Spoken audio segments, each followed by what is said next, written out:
Right now, you have a choice to make. You're either building a personal brand to get followers, or you're building it to get customers. Gurus would tell you that you need to make the widest content possible to get the most amount of views. But the reality is, all you need to do is build real trust with your ideal customer. In 2025, after 16 years of building personal brands, I decided to do something crazy and build my own. And in the first 10 months, we got over 200,000 followers, 40,000 people on our email list, but most importantly, we received over 750 applications to work with us. In this course, I'm gonna help you start your personal brand by establishing your brand positioning and building a content strategy that gets real customers, not just followers. But here's the crazy thing. There's a chance that you are here watching this video thinking that you should start your personal brand purely because you've seen somebody you admire do it, and so you think this is just something that you have to do. A huge mistake that I see is people are building their personal brand just to check a box. They have never actually sat down and defined a goal or what their desired outcome is, and then use that to inform whether or not they should actually build their personal brand. I actually believe that there might be a case where you don't need to do that. When I was embarking on this crazy journey of building my own business and potentially building my own personal brand, I had the fortune of being able to sit down with Gary Vaynerchuk. I worked for Gary for a couple of years. When I shared with him that I was considering not only building my own consulting firm, but starting to put out content to help people build their personal brand, but then also drive awareness and conversion to my business. And his response shocked me. This is the man that preaches online 24/7. Everyone needs to be making content. Content is the gateway drug to what you want out of life. That's like his direct quote. But what he said to me is, I really think you should be sure that this is what you really want. You might be able to build a great business without ever making content. I want you to make sure that this fits into the life that you are building. And as you can imagine, sitting down with the content king, hearing something like that, it caused me to think twice. And I really tried to look at what am I trying to accomplish? Is making content publicly, is this necessary to accomplish that? And what I realized is that I had two main goals. The first one was that I wanted to grow my business. Theoretically, I could do that without making content. But the second goal was that I wanted to help people build a personal brand. I think there's a shitload of people teaching people how to build a bad personal brand that makes the world worse. I want to help people build personal brands that add to the world, that make the world better. I wanted to do that for a huge amount of people that I know will never work with us directly at Ralston. They'll never pay us a dime. And so the first desired outcome I had, I could accomplish that without making content. The second one, where I help a bunch of people for free that never work with us, I would never have been able to do that, at least at the scale that I'm looking to accomplish, without making content. And so it answered the question for me. The beauty of it is now I have something to measure against. Every decision I make supports those two desired outcomes. Is this helping build the business, or is this helping educate people for free? If it's not doing one of those two things, I'm probably not gonna put it out in the content. You really need to think about what it is that you are trying to accomplish and whether or not content supports that. So all that to say, it was absolutely insane to me that Gary said this and kind of gave me a pause. But it really made me realize just how important it is to establish and understand the end goal in mind, because you may realize that there are better ways of accomplishing that goal outside of making content. Here's an example. I have a friend who is in executive protection, okay? And let's say that this friend of mine is currently a security guard at a local mall or a local bank. We'll use the mall example. And they have the desire to work their way up into executive protection, where they are protecting and being like basically a bodyguard for somebody who is probably pretty important. If you're going to be Taylor Swift's EP, it's probably not a good thing if a bunch of people know who you are, because you're not going to be able to move through different scenarios as discreetly. In that case, do you think that it would be a good idea to make content? Do you think that making content and building your personal brand publicly will help you accomplish your desired outcome? I'm gonna go ahead and answer it for you. I'm gonna say the answer is no. There are scenarios where being more publicly known actually hurts your desired outcome and makes it harder to accomplish the goal at hand rather than easier. And so what we need to do is we need to establish, what is that desired outcome? What are we trying to accomplish? And does building a public personal brand and making content support that? Or does it hurt it? But before we get into establishing your brand positioning, I want to figure out what this goal is, this desired outcome that you have, what you're trying to achieve. A couple years ago, I came up with a framework called the Brand Journey Framework. And it's 4 simple questions, and it basically helps you figure out what that desired outcome is, and then everything you need to do from today to get to that point. It reverse engineers all the way from the desired outcome to today. Very, very simple, very effective. But actually, before we get into the questions, we have a workbook that goes with this entire course. And it allows you to take what you are hearing me say and supposedly learning and actually make sure that you learn it and apply it to your personal brand. You're gonna click that link, go to the website, enter your email. We will send you the workbook for you to download and go through in accordance with this entire course. And the Brand Journey Framework is the first exercise you're going to do. Here's the 4 simple questions. Question number 1 is, what is your desired outcome? What are you wanting to achieve? The second question you'll answer is, in order to achieve that desired outcome, what would I need to be known for, right? Like, what is the reputation that I need to have? The third question is, in order to develop that reputation, to be known for the thing, to get the outcome I desire, what would you have to do? We become known for things not just by saying bullshit out of our mouth, but by the actions that we actually take day in and day out. What are the actions you need to do to be known for the thing to get your desired outcome? The last and final question, the 4th one, what do I need to learn in order to do the things to become known for the thing to get my desired outcome? If you go through this journey, you're going to have a very clear roadmap on how you're going to get to your desired outcome. But then you can look at, what is that end goal in mind? And does making content accelerate my ability to get there? Or does it actually make it slower and harder for me to accomplish that goal? If the answer is it makes it easier, amazing. Let's proceed. If the answer is it doesn't make it easier and it's actually going to be harder, I would encourage you, don't waste any more time on this video. The rest of this video is for those of you who have identified that making content and building a public personal brand moves you closer to your end goal. If that's the case, let's get you closer to the end goal. And the first question that I would like to address is, why should anybody listen to you? You watching this, you're in one of 2 camps. You're either the student or the expert. And the majority of this video, to be very clear, is for the expert. But one thing that I want to call out is that some of you are actually a student who are pretending to be an expert. If you're the student, you don't have the big W's. You don't have years of experience. You're not who your audience wants to be. You're on the journey of becoming who your audience wants to become. What your job is to be the guinea pig, to be the proxy for your audience.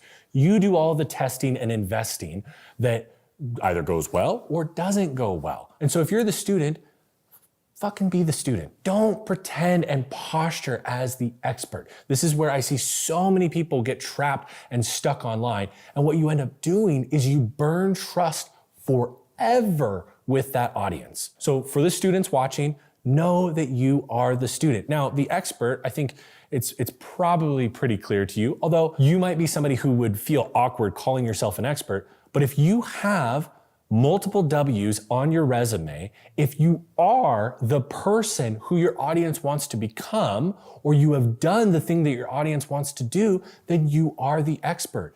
And it's your job to teach in public. The student is learning in public, but you are teaching in public. And there's a little bit of build in public that you can add into that. But the main thing that I want to focus on is that you're going to be sharing how you've accomplished what you've accomplished. The mistakes, I guess, that you've made along the way that you would encourage others to avoid when going on the same journey. But you also want to make sure that you're imparting to them the ability to go from where they are to that expert level quicker than you did. And the first thing I want to do is actually an exercise. I want to start this video off by actually taking some real action and getting some results right away for us, okay? And so what you're gonna do is there's a link in the description below this video on YouTube. Click that link, enter your email. We're going to send you the workbook.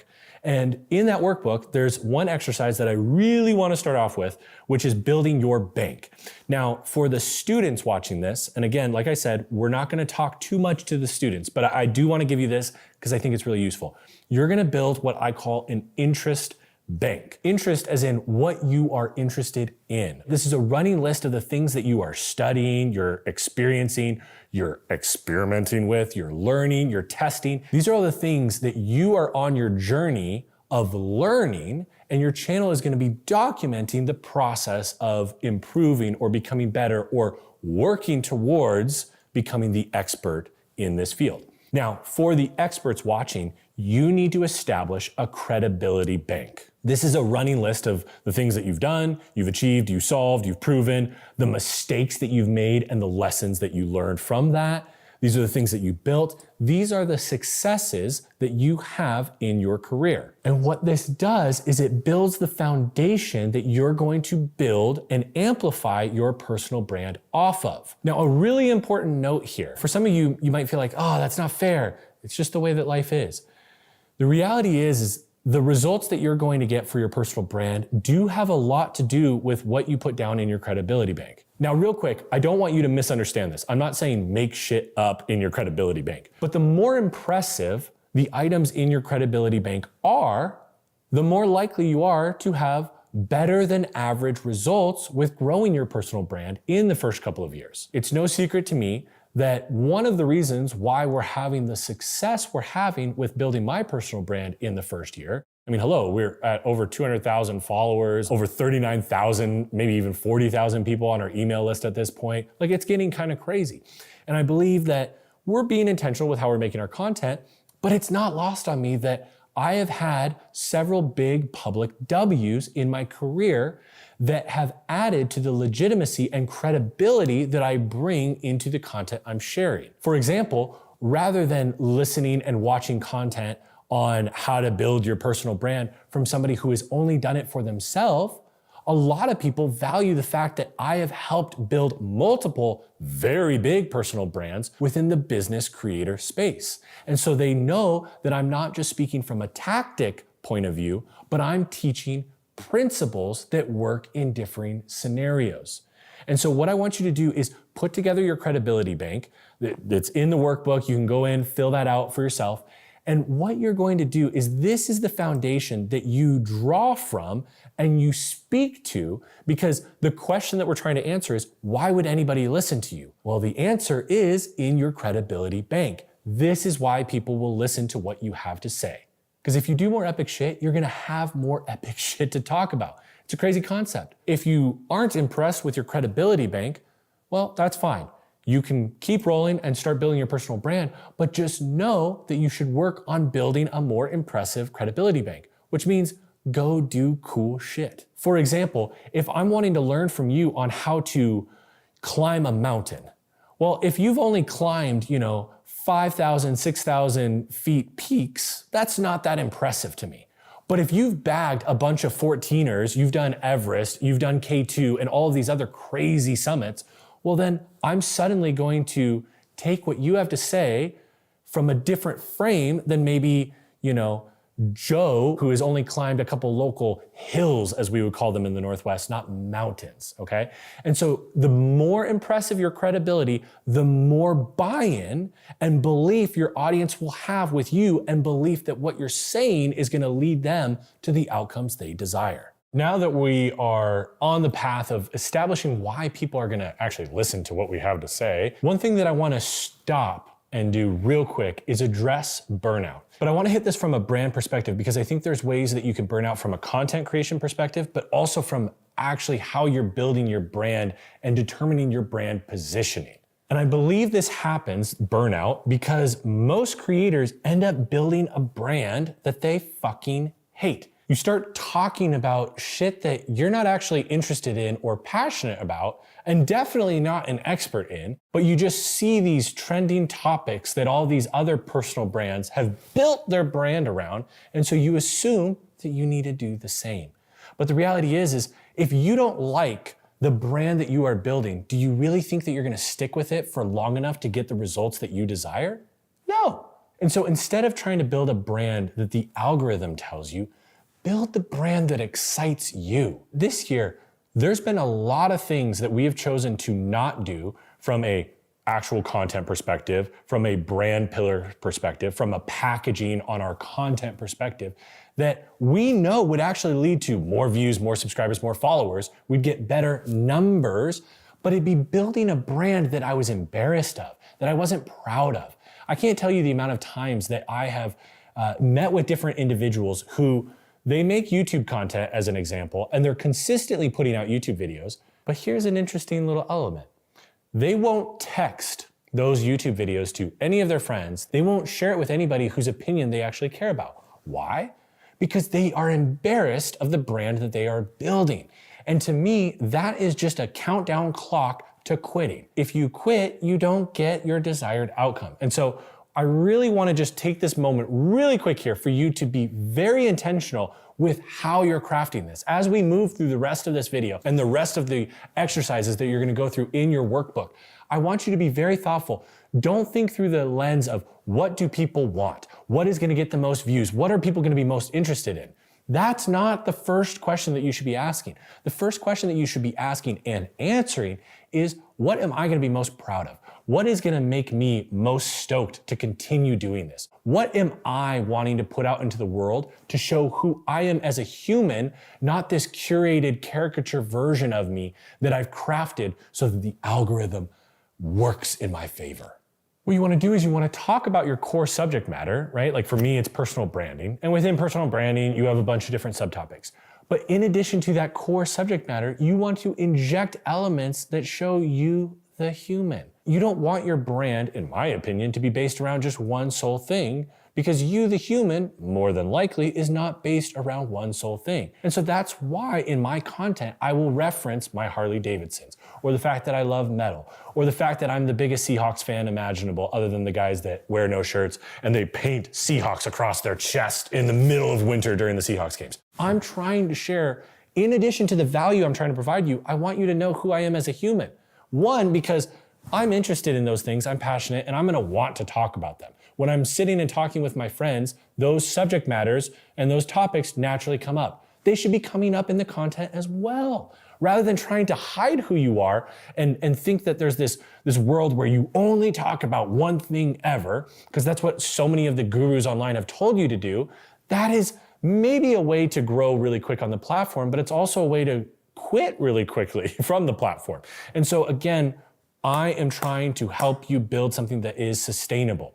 And so I want you to take a moment and really reflect on who you are as a human. The rest of the work that we're going to do in this video needs to be based off of that, not some ideal version that you think that your audience will desire, but who you are as a human. The next question that you should be trying to answer and solve is, why would your audience care? We know why they're going to listen to us, because we've established that we have the credibility that gives proof to why we have something good to say. But why are they going to care? What's in it for them? A mistake that I see you making is looking at what your competitors are doing and building your personal brand based on those findings. AKA, you're optimizing around your competitors, not your customers. Do you want more competitors? Whatever group you optimize for is the group that you're going to attract more of. If you optimize around what your customers actually want, not what your competitors are doing, but what your customers actually want and need, then you will attract more of them. So when you start with your customers, the way you do that is you identify what is the pain that they are facing. Ultimately, the main reason why we as humans consume educational content is there's some problem that we are looking to solve. There's some pain that we are feeling that we want relief from. You want to start by defining what the very painful problem is and what your unique solution is to it. Your brand should be built around that. It's a combination of who you are as a human, your expertise, and solving the problems that your customers actually face. That's what they care about. You probably have somebody in your life who is kind of the fixer, right? There's people in our lives that we know that are always fixing things. And what do we end up doing with them? We go to them when we have a problem. We also oftentimes will recommend our friends or family go to them with that same problem. If you become known as someone who solves your ideal customer's problems, guess what? More people will come to you. And so by building and optimizing your brand, not around being second best to the top dogs in your space and copying everything they do, but instead you start from the place of how do I solve real painful problems for my customer, then what you're going to find is that your brand becomes known as somebody who solves real problems, not somebody who just makes cool content online. Cool content online will get views and it will attract attention, but it doesn't build trust like solving problems does. And so if you know your ideal customer's painful problems, then that's gonna help inform you of everything else that you need to work on through the rest of this video and the workbook associated with it. So make sure that you've downloaded the workbook, click the link below, download that, enter your information. It's literally just your email, I think, or something like that. And we're gonna email you the workbook, and I want you to list out your customer's painful problems. What you're gonna see in the workbook is it's asking you for 10 to 15. Some of you might not be able to come up with that many right now. That's okay. As many as you can. But what I will tell you is the more painful problems you identify, the more ideation you have for the content that you're gonna make in the future. Now, one of the questions that we mentioned at the top of this video is, how do you stand out?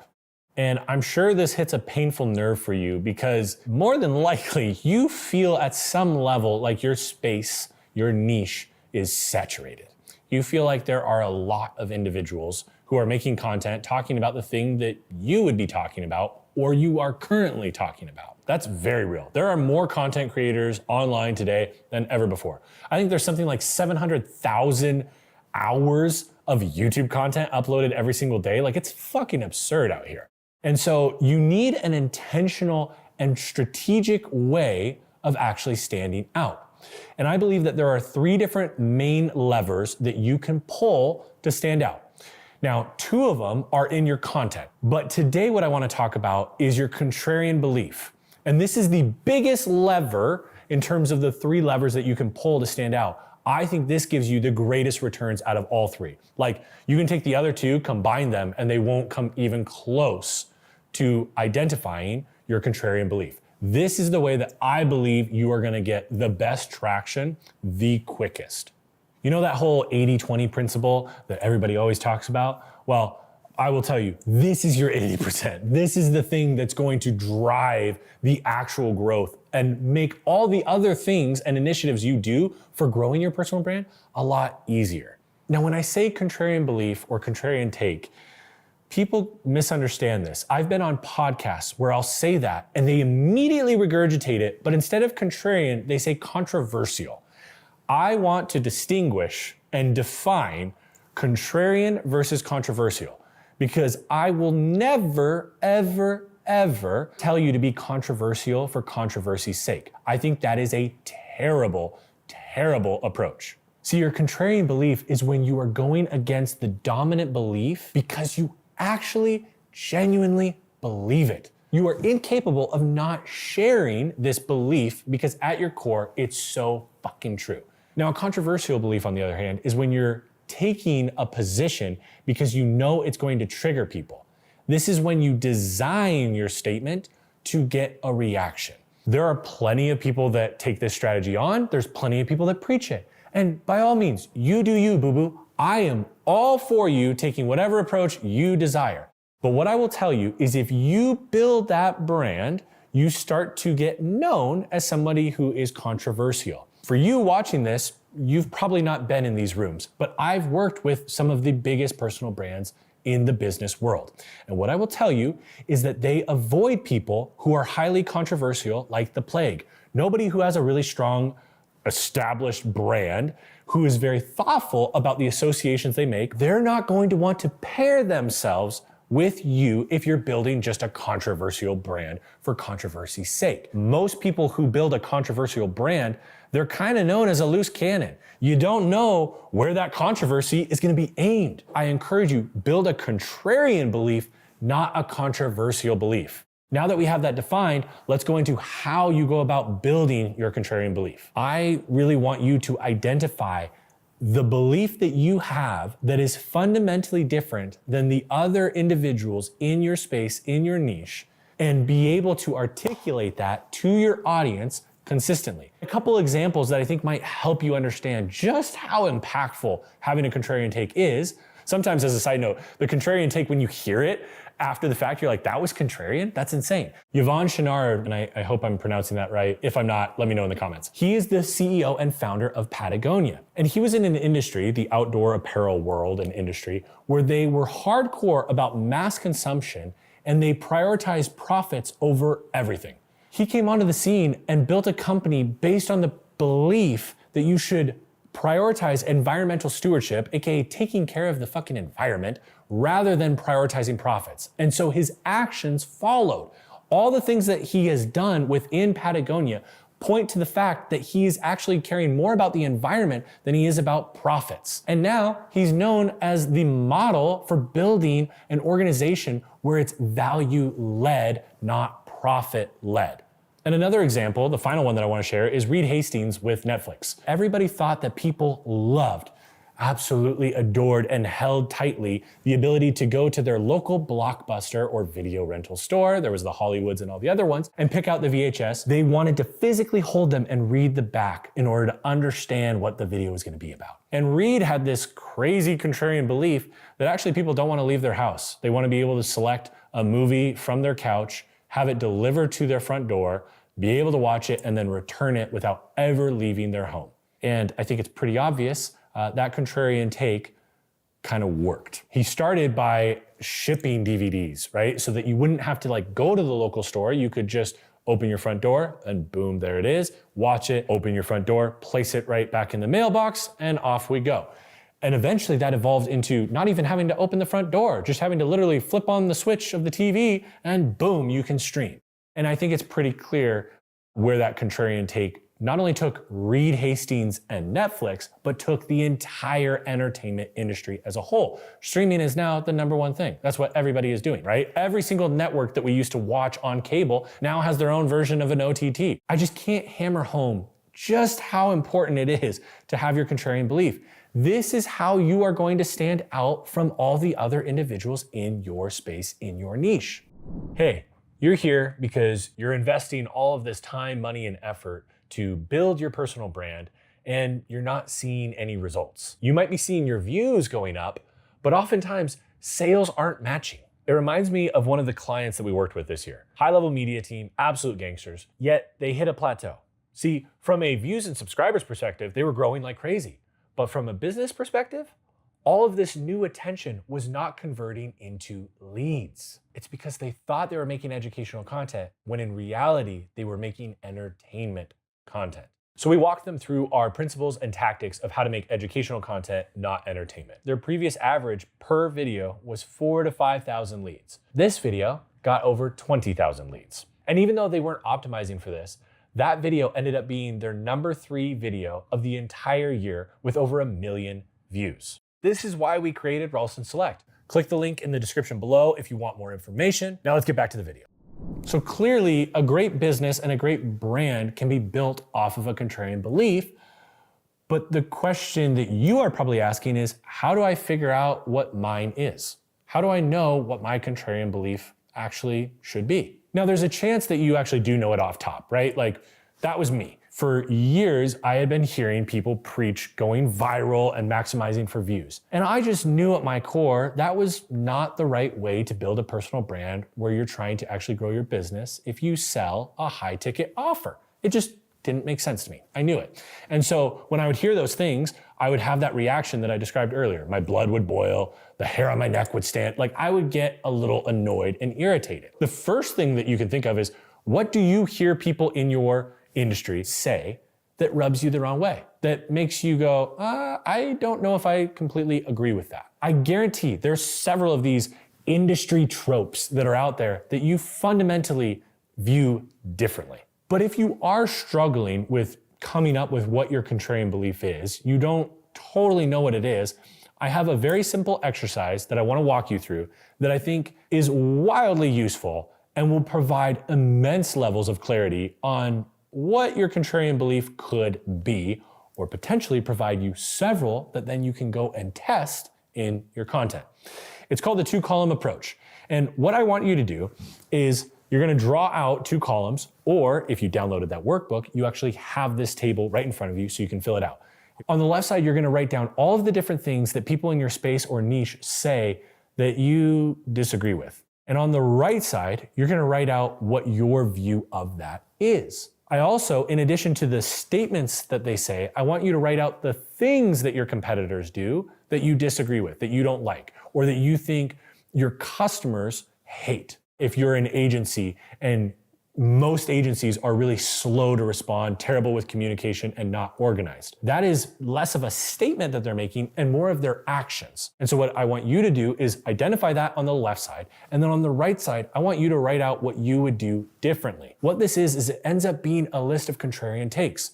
It's a contrarian belief or a contrarian action that then you can utilize for building your personal brand. When I started, I had 3. I'm going to share with you the belief that I disagreed with and what my view of it was, and I'm going to do that for 2 more after that, because I think it'll help get your wheels turning on what you could identify in your niche or your space that you don't fuck with. So the first one is always try to go viral, 1 million views or bust. That's what I hear so many people preaching. I believe and I preach that you should optimize for trust, not virality. That is my contrarian belief. Another one is that there's plenty of people out there that preach that you should be posting on every single platform.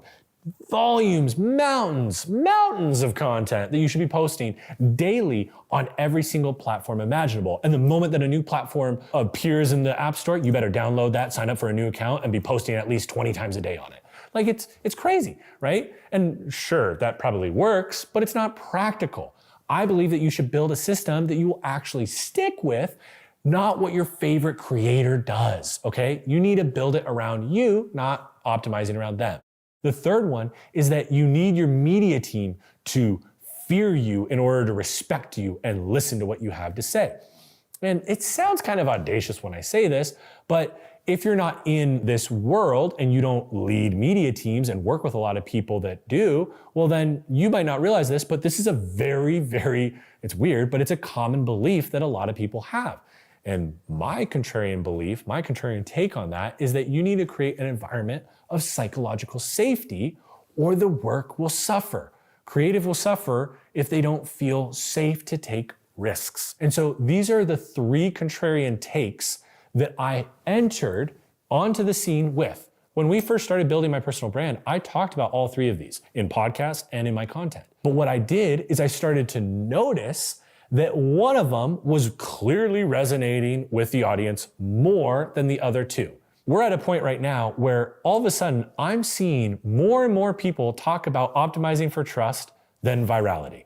When I first started making content a year ago, that was not the case. There were very few people preaching this message. And so what I noticed is it was catching fire. People were resonating with it and understood it. They agreed with it. They were frustrated and tired of the old way of building a personal brand online. And so when I noticed that, instead of trying to force all 3 onto my audience, I doubled down on the one that was clearly resonating with you. And by the way, thank you for resonating with that. That's the one that I am most passionate about. And so this actually worked out really well for me because the one that I like to preach and share with as many people one-on-one or in small group settings as possible, I'm now able to preach and shout from the mountaintops in my content, not because it's what I want, but because it's what you have told me you wanted. So once you've done the exercise, you'll have identified a couple of different contrarian takes. And I want you to test them in your content. And then once you notice that one is resonating more with your audience, just like I described with my contrarian take around optimizing for trust over virality, once you notice that, I want you to double and triple down with your audience on sharing that statement over and over and over again. Now, the natural question that you have is, how do I know that they're resonating with it? Yes, I do read your DMs. I do read your comments. I knew you were about to ask that question. And it's a very fair question. And There's a lot of different places that you can look to as indicators that your audience is fucking with this. Look at the piece of content where you're talking about this contrarian belief. Are people commenting, literally quoting your contrarian belief back at you? That's a big sign. That's something that I see a lot of times as a great indicator. Another one is if you make a video that is central around, or a piece of content in general, it could be a blog post, a Substack, whatever. If you make a piece of content around your contrarian belief and you get more DMs than normal referencing that piece of content, that is another good indicator that your audience is fucking with this. If you get to a point where things start getting really crazy for you, and this is a wild point to get to with your personal brand, it blows my mind every time I see it. If people start making content talking about your contrarian take and tagging you in it, that's when you really know this thing has gone intergalactic. This is what you're going to build your brand around. This is what you become known for. If you actually listen to your audience and you actually pay attention to what they're saying to you, you will know. You'll know that they're liking this one more than the other ones. And that actually brings up a really important point, which I haven't really talked about much ever in my content, which is who should you be listening to? Not what creators should you be listening to. You, as the creator, who should you be listening to inform the pivots or lack of pivots that you make with your personal brand? And it's a very interesting discussion that happens online. You have half of the camp that falls into the belief that you should respond to every comment, read every comment, and take it as doctrine, as gospel.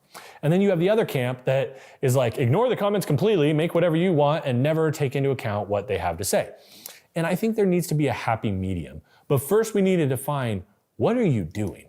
I believe that if you have a mass market, low ticket offer that you are selling, this is why you're building your personal brand, is to lead towards that, drive sales, build your business. If that's the world that you're in, then I do think you can listen to the audience in your comment section.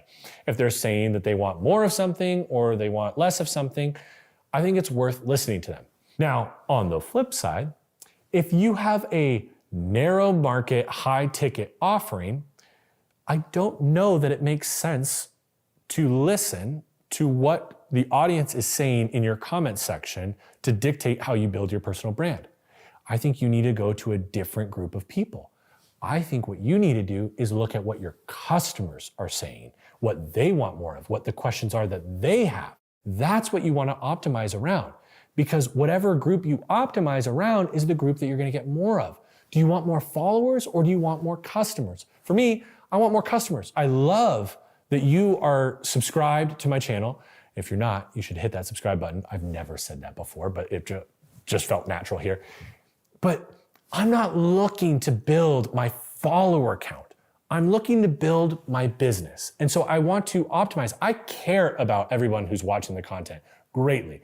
And it's not to say that I don't look at your comments and take it into account. But the biggest driver of the pivots or adjustments or the things that we'll double down on for my personal brand comes from our clients.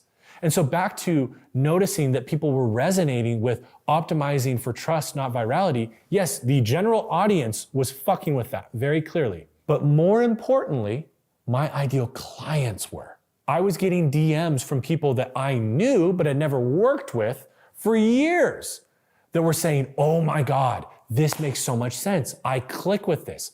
I'm so tired about working with this agency that is having me film these topics that we know are gonna get millions of views, but I could give less than a fuck about. My Instagram has turned into something that I'm ashamed of, not something that I'm proud of. And so that's what we're optimizing around. Again, I wanna leave you with this on this point. This is super, super important. The group that you optimize around is the group that you will get more of. If you optimize around your followers, sure, you'll get more followers. But if you optimize around your customers, you will get more customers. Now, once you land on that contrarian belief, that contrarian take that you're going to really lean into, what you're gonna wanna do with that is you need to craft what I call a brand statement. This is a way for you to clearly and concisely communicate that contrarian belief so that you can say it as many times as you fucking can in the content that you make, okay? I believe that you want to consistently pair yourself with that belief so that eventually your audience makes that association. I'm gonna share a lot more on that in just a second. But it's kind of like how Apple and Johnny Ive have created the association with Apple being a design first, not a processor or tech first company. When you think of Apple, I would bet you're not thinking about the technical, you think about the design. And I don't believe they became known as a design company because of their marketing. I believe they became known as a design company because for years they consistently paired themselves with a very clear contrarian approach to building computers and ultimately hardware design as a whole. Johnny Ive is known for approaching design with simplicity, clarity, restraint, not being overly done, but actually exercising discipline and having an elegant approach to a world that the word elegant couldn't have been further away from. And Apple continued to pair themselves with this for 20 years, okay? So now when you hear Apple, you don't think processor first, you think design first. And so again, make sure that you downloaded the workbook and you do the 2-column exercise.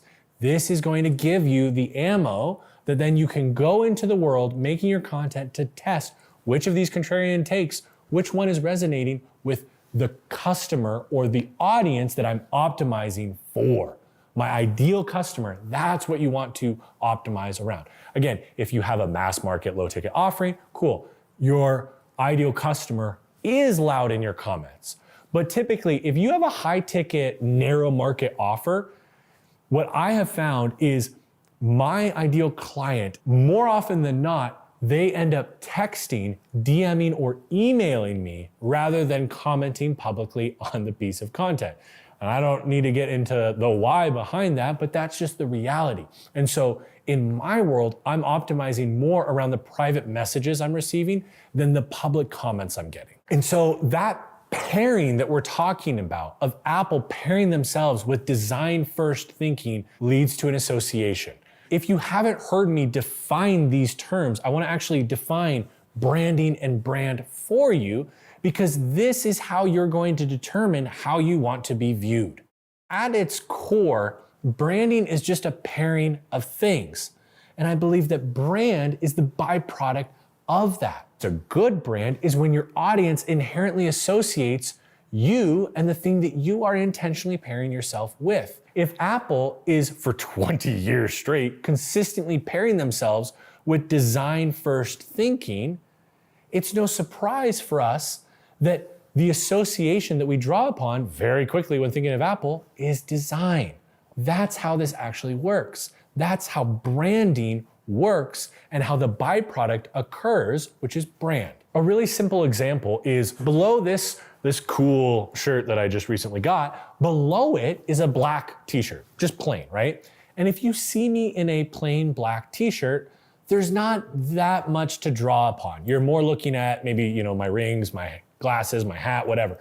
There's not that much to go off of. Now, if I were to take that same plain black t-shirt and slap a black metal logo, like a Swedish or Norwegian black metal band that you can't even read, that might change how you perceive me. You suddenly have different associations that you're drawing upon. Why? Because I'm pairing myself with that logo.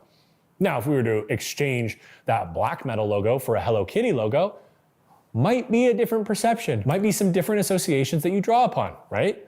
So what you, the brand, what you pair yourself with consistently informs the brand that your audience sees. This is the lens, this is the filter that they view you through.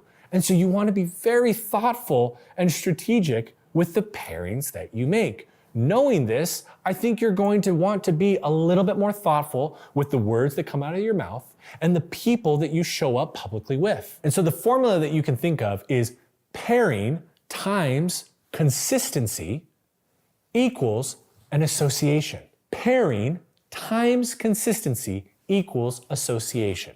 Here's an example that I want to share with you. You're very familiar probably with Instagram stories. I think it's something that we interact with on a pretty regular basis. For me, it's a too many times per day, as my screen time report on my phone is constantly telling me. If you look at Instagram stories, for example, let's say you meet somebody recently and you both follow each other on Instagram. You don't know that much about this person.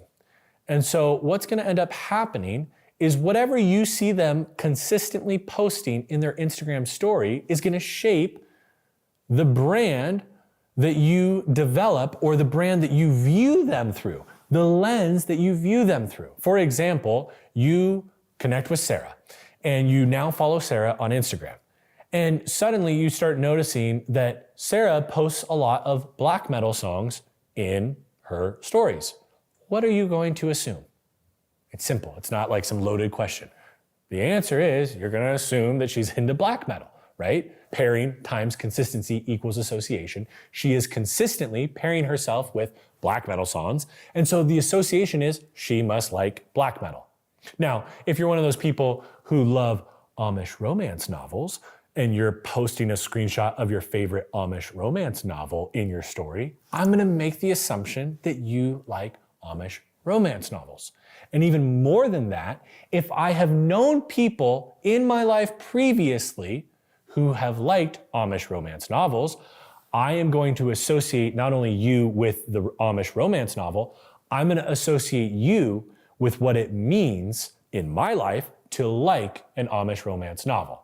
Okay? It's a little heady there, but basically the point being is whatever you consistently pair yourself with, that is the association that your audience is going to start creating for your brand. Now, something that we want to be careful and weary of is we've described this from like a positive frame, right? I love black metal, so I think it's very positive to be associated with black metal. But this works equally as powerfully in the reverse. Okay, so just as effective as it is for a positive association, it's also just as effective for a negative one. If you pair yourself with something or someone that is the opposite of what your desired outcome is, that is the opposite of the brand that you want to build and what you want to be known for, then that be a bad pairing. That's not a good pairing for you to make. That's not what you want to do. I'm trying to build a trustworthy brand. I want to be known as a trusted figure.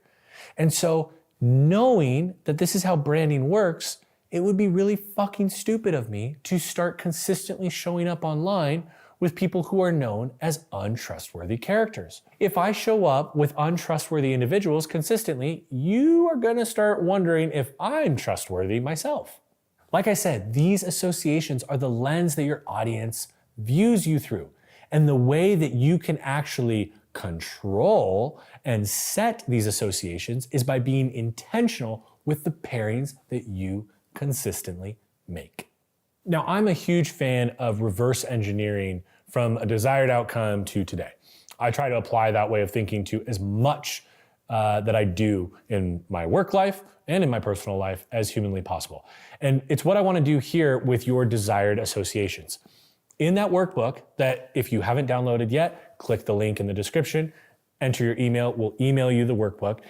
In your workbook, there's a desired associations exercise. I think it's called that or something like that. And what it's going to prompt you to do is, it's very simple. I want you to write out 2 associations that you want to be known as being for, and I want you to write out 2 associations that you want to be known as being against. Just as much as you want to build a brand as what you are going towards, you also want to build a brand that speaks to what you are not willing to do, what you do not want. Something that a lot of luxury brands do a really good job of is not only speaking to who they do make their product for, but who their product is not for. And by doing that, you create an exclusivity for the audience that you are actually building and optimizing around. And so this is how you're going to be able to reverse engineer these desired associations. And once you determine what those are, the next logical question you need to ask yourself and answer is, well, in order to get those associations, what do I need to consistently pair myself with?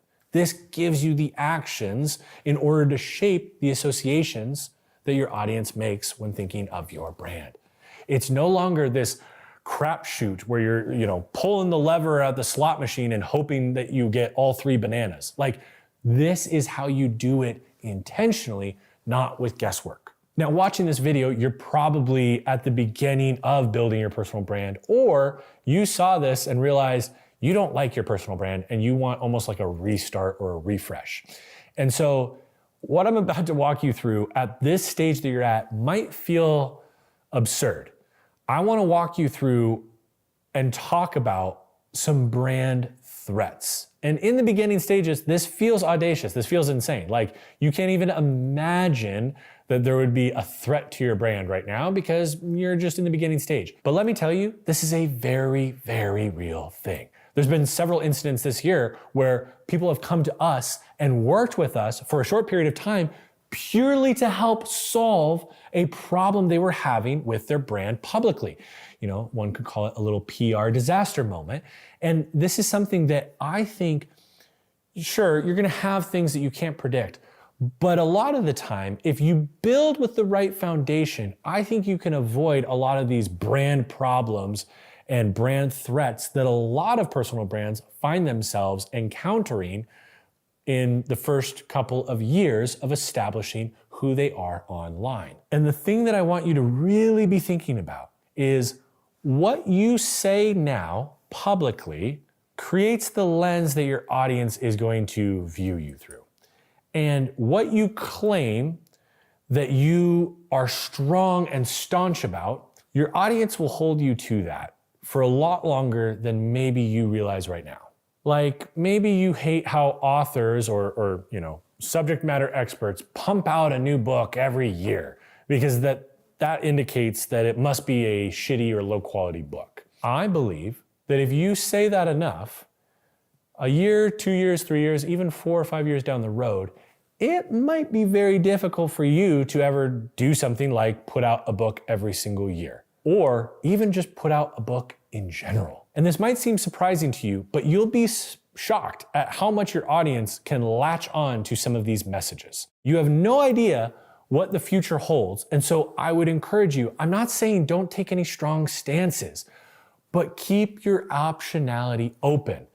If you really truly believe it, like you'll die on that fucking hill, say it, right? Like I talk about optimizing for trust over virality. That's something that I'm not going to change. I do not foresee that changing. But there's other things that maybe I believe that I'm not interested in doing right now, but maybe in 5 years, I learned that that would be really important and impactful for our business, and that's something that we need to do. And so I want to be careful about restricting my future ability to act based on current statements and thoughts that I share in my content haphazardly without real intentional thought. It's kind of like what my mom always told me about tattoos. Only get it if you're still going to be proud of it when you're in your 50s and 60s. I would encourage you to think about the things that you say and the statements you make in your content and the stances that you take. Is it a stance that you're still going to be proud of and agree with in 5, 10, 15 years? If not, I would take a second stab at maybe thinking about whether or not you want to say that publicly.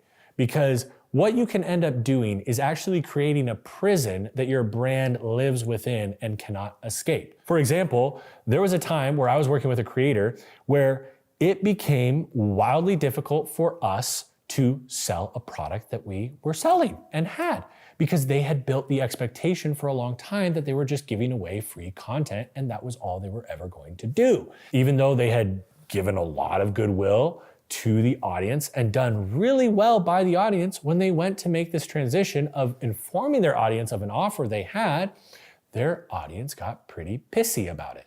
And the reason why is because they set up expectations that this would never happen. What you say now influences your ability to act later. Now, I'm not saying, and please don't get it twisted and misunderstand what I'm saying. I'm not saying you can't change your position down the road. You absolutely can. I admire people that admit that they said one thing one way and they have new information now and they're changing their view on something, right? But just like in politics, whenever a politician, and it's very rare that they do this, whenever a politician comes out and says, I held this position and now I believe it differently, sure, I respect and admire that, and I think you probably do, but the masses ridicule them and critique them heavily. It's very difficult as a public figure on whatever spectrum, whether it's massive or even a small little community of people, it's very difficult for humans to see you say something consistently and now say something different. And so what I would recommend is, if you believe that this is something worth dying on the hill for, cool, by all means, say it, share it. But if you don't, I would question whether or not this is worth sharing publicly, because you can make a change in what you believe. You can change your stance, but you will deal with backlash. I promise you that. I'm not saying that's a reason to not do it. I'm not saying backlash is the worst thing in the world, but it is something that you should know that you are going to experience if you go about changing your views, beliefs, and opinions on things that you have been consistently saying for a significant amount of time. Now, so much of this video has been focusing around you and how all these different elements of who you are. And so we're really clear on you, right? We know who you are. But the question is, should you assume that your audience knows who you are when they're engaging with your content? And more than likely, you have made the mistake, or you've seen another creator make the mistake where they make content for a warm audience. They have inside jokes. They have all these little things that only their warmest, most consistent audience understands and knows. I assume a lot of times in my content that you know my background and the different work that I've done in my career. But the reality is you don't. And so I need to, at some point in the video, give a qualifier or give some credibility so that somebody, you, who doesn't know who I am, wants to listen to what I have to say. But the mistake here that I want to correct is thinking that your audience knows who you are. What you should be doing is every piece of content you make, you should assume that the person watching it has no clue anything about you, who you are, what you stand for, what your preferences are, what your interests are, what your track record is. None of that is known by the audience. And so I would tell you that everything you do with your personal brand, you should approach it through the lens of, these people are witnessing or experiencing me for the first time. And with that in mind, you're going to contextualize things a little bit differently. It's kind of like when you're talking to a group that you've just recently met versus friends you've known for 13, 14 years. It's going to be a wildly different conversation. With this new group, if you mention, Valerie, I'm going to have to mention the fact that Valerie is my mom's name. That is something that my friends all know, but a new group doesn't. That's a very simple example, but you need to apply that way of thinking to building your personal brand. It's kind of like what I said earlier, which is the principle of whatever group you optimize for is the group that you're going to get more of. If you optimize your content around a warm audience, you're just going to continue with your current audience, and you're going to have a very tough time bringing new people into your world. If, however, you optimize for a cold audience, and cold and warm just means cold, they don't know who you are. Warm, they do know who you are. If you optimize for a cold audience, you're going to attract more of those individuals. But guess what? The cold audience, they come up to your front door, you open the door and you say, come on in, the fire's warm and there's hot cocoa in the kitchen. That's how you can convert them from being a cold audience to being a warm audience. You're not going to ever convert them if they don't engage with your content. And they won't engage with your content if in the beginning you're alluding to things that only people who know you would understand. I hope this makes sense. This is a huge mistake that some of the biggest creators in the spaces and niches that you follow and admire, this is the mistake that a lot of them are making. Don't make the same mistake. Now, a funny part in this is, in order for you to be able to share what your brand is and what you stand for, you kind of need to know. In order to be able to explain what your personal brand is and what it stands for, you need to understand that. And so that's why we've been focusing on what we've been focusing on in this video. Everyone wants to jump to content strategy right away. What is the content strategy that's going to get me 1 million views or whatever? That shit doesn't matter. If you get 1 million views around a brand that you don't understand, how the fuck are those 1 million people ever going to actually understand what your brand stands for? Here's the secret. They won't. And so you don't want to be doing that. Please make sure you understand your brand so that you can then communicate what your brand is and who you are to a cold audience, and then you can convert them into a warm audience. Now, a little caveat that I want to add here. I'm going to share a moment of interesting vulnerability. I'm in my first year of building my personal brand, and we've put out, to date, as of filming this video, we've put out, I believe, 9 videos. 8 videos? 9 videos. Thank you, Trevor. We've put out 9 videos to date. We're still in the early stages. We're still in our first year of putting content out on YouTube. And something that I noticed is in our most recent video on YouTube, we got some comments saying that we were getting a little bit more repetitive. I saw the comment and immediately I was like, oh, okay, I want to make sure that we're not doing anything that is going to bore the audience. Like I want to make sure we're providing value and usefulness and all of those things. And so I had a little moment, like a little mini panic attack. Nah, that's a little dramatic. I had a moment where I was like, a gasp is more realistic. Then Trevor and I were really thinking about it and we're like, okay, we're in our first year.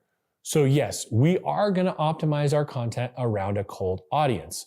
But something that we can do a better job of in 2026 is doing both. You want to make sure that you are doing a good job of making content that is for new audience acquisition and a good job of making content that is providing current audience nurture. And if you're missing one or the other, what's going to happen is one is you're not attracting anybody new. And so you're only just working with the people that are currently in your audience. If you're only optimizing for the new audience and not nurturing the old, it's like a leaky bucket. You're going to be adding water in all the time, but as you're adding in more water, you've got water escaping. So you're staying at the same level. You're not going to see the numbers on your content, or more importantly, the conversions for your business go up, because what happens is every new person that comes in, you have one of the current members leave. And so you need to make sure from a personal brand, high level perspective, that you're thinking about not only the cold audience, I'm telling you hardcore optimize and make every video assuming that they're a cold audience, but also make sure that you are nurturing the warm audience, the people that have already showed you that they are loyal and care about you and what you are producing. So earlier I teased that brand statement. This is where you're able to take that contrarian belief that you have identified, right? You probably identified a couple. Then you started testing them in your content and seeing which one was resonating the most. And that's the one you're going to double down on. Once you have that contrarian take that you're going to double down on, you need to form it in a very clear and concise statement, okay? Why do you want to do that? Well, what did we talk about earlier? What is branding? It's consistently pairing yourself with something. And the byproduct of that is your brand. If you want to build a brand that stands out, it needs to be a contrarian take, but you need to be able to say it consistently in the content you produce. And so I believe that what you want to do is take all the work that we've done so far, and there's been a lot of it. You want to take that and put it into one single statement that you're able to articulate in any scenario, shape, or form, okay? I say it in the content that we're making for our own channels. I say it if I go on a podcast, or on the rare occasion where I speak at an event, I will share it there. And my brand statement is as follows. I believe that business owners and entrepreneurs trying to grow their business through their personal brand should optimize for trust, not virality. There's a lot that is communicated in that statement. The beautiful thing is I'm communicating who I serve, how I serve them, and what I do differently than my competitors. 3 important things to make it very clear to my ideal customer why they should choose me or not choose me over my competitors. It makes it very easy for them to make a decision. We want to make things easy for people to decide on, not just for buying and converting with you, but also whether or not they're going to opt in to consume the content in general. We want this to be an easy decision for them. So there is an exercise that walks you through, it's very simple, the framework that I use for crafting a brand statement. I'm not saying this is the only way that you can make a brand statement. There's other ways that you can do it, but this is a very simple and effective way to do it. And what it does is it produces something that communicates to your audience who you serve, how you do it, and what makes you different than your competitors. And so in the workbook, make sure you downloaded it. If you didn't, it's the link in the description. Click that link, enter your email. We're going to email you the workbook. In the brand statement section, you're going to follow the framework. I believe, insert your audience, who want their core desire, should your contrarian belief, not common belief in niche or space. If you fill this in, you're going to have something that you can regurgitate and say in any scenario, day or night, awake tired, good mood, bad mood, whatever, it's very easy for you to say. I can say my brand statement in my sleep. In fact, if you ask my girlfriend, I'm sure there's been times where I have said it in the middle of the night while I'm dreaming. This becomes the powerful leverage that you have to amplify your brand and stand out from all these other fuckers, just kidding, all these other individuals who are lovely and wonderful in your space that you want to differentiate yourself from. You want to separate yourself from the pack. This is how you do it, okay? Another analogy that we shared earlier is how Apple consistently paired themselves with design first thinking. And then what happened? We start thinking of design when we think of Apple. You have to say this statement over and over and over again so that when your audience thinks of you, they think of this statement. I believe that we, through a very low volume of content, have done this very effectively in our first year of building my personal brand. So much so that last year, there was a video that we put out that was really long. It's like 3.5 hours long. And one of the comments on the video was calling out the fact that this is too long, too boring, too educational to ever get 1 million views. And before I could even respond, you or other people in the audience were going and commenting, saying and telling, informing this person, that's not what I'm optimizing for. They beat me to it. They knew and they know what I am trying to build and what I'm optimizing around, which is trust, not virality. And they know that because I am consistently pairing myself with it, okay? And so please go through that exercise. It might take you a little bit longer than you think. It seems really simple when I say it out loud, but then when you go to put pen to paper, it actually takes a little while. So block some real meaningful time to craft this. Once you have this, I think you're gonna be blown away at the results that you get on how you stand out compared to others in your space. Now that you understand your brand, it's time to amplify it with your content strategy. Now, the first thing that I want to immediately flag and qualify is saying that there is a lot of nuance to this viral versus trust conversation and debate. Just for the sake of time, I'm going to make the assumption that you have a high ticket offer that you're selling to a very specific and fairly narrow group of people, okay? It's not like you have a probiotic soda that you're selling or an anti-aging cream, right? For those kinds of brands, going viral is a lot more effective. It's actually kind of a biggie that you really want. But if you are selling a high ticket offer to a very narrow group, well, I think it's probably the case that maybe going viral is not as useful as some of your local gurus on Instagram will have you believe. So what I want to do is I want to break down what optimizing for going viral typically looks like how it actually goes based on my 17 years of experience. Now, I'm not saying this is always the case. There are obviously outliers, and this is, to be clear, when it goes well, when you do it really, really good. When you optimize for going viral, you start getting more views, a lot more views, and you start gaining a lot more followers, which is wonderful. You're seeing everything move up and to the right on all the social platforms. But here's what actually happens. When you do this, when you optimize for virality, inherently you have to make content that is wider, okay? And typically what this ends up doing is diluting the message. Think of it like a shot of whiskey versus a whiskey and Coke. Going viral and optimizing for virality is like having a whiskey and Coke when you really want the foolproof whiskey that burns as it goes down, right? That's what you are looking for, okay? And so in doing this, what you end up doing is you create wide content that is vanilla and attracts followers and viewers off of that content. But what are they wanting more of? That same shit that you brought them in with.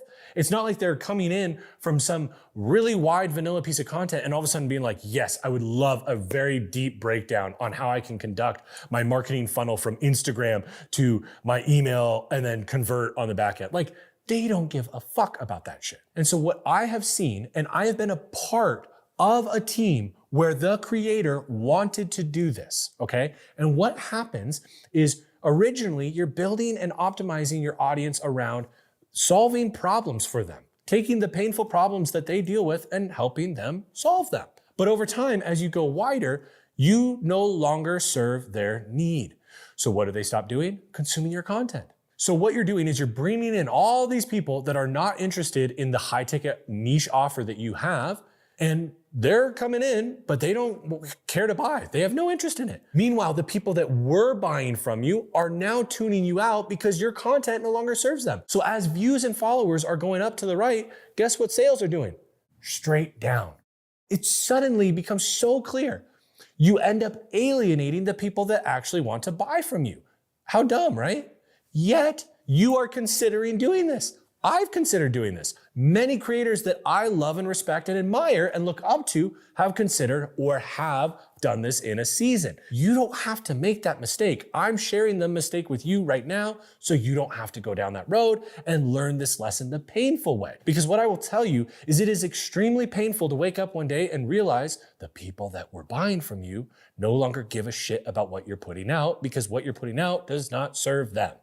It's kind of like how I tend to gain weight. One day I wake up, I'm like, oh shit, I put on 20 pounds, right? I wasn't paying attention. I was just going, living my life, doing things and being busy. And then one day I'm like, oh fuck. It's the same in this instance. You don't realize it as it's happening until one day your ideal customer, maybe somebody that you know and previously had a relationship with or still do, they tell you something like, I used to consume your content. I loved it.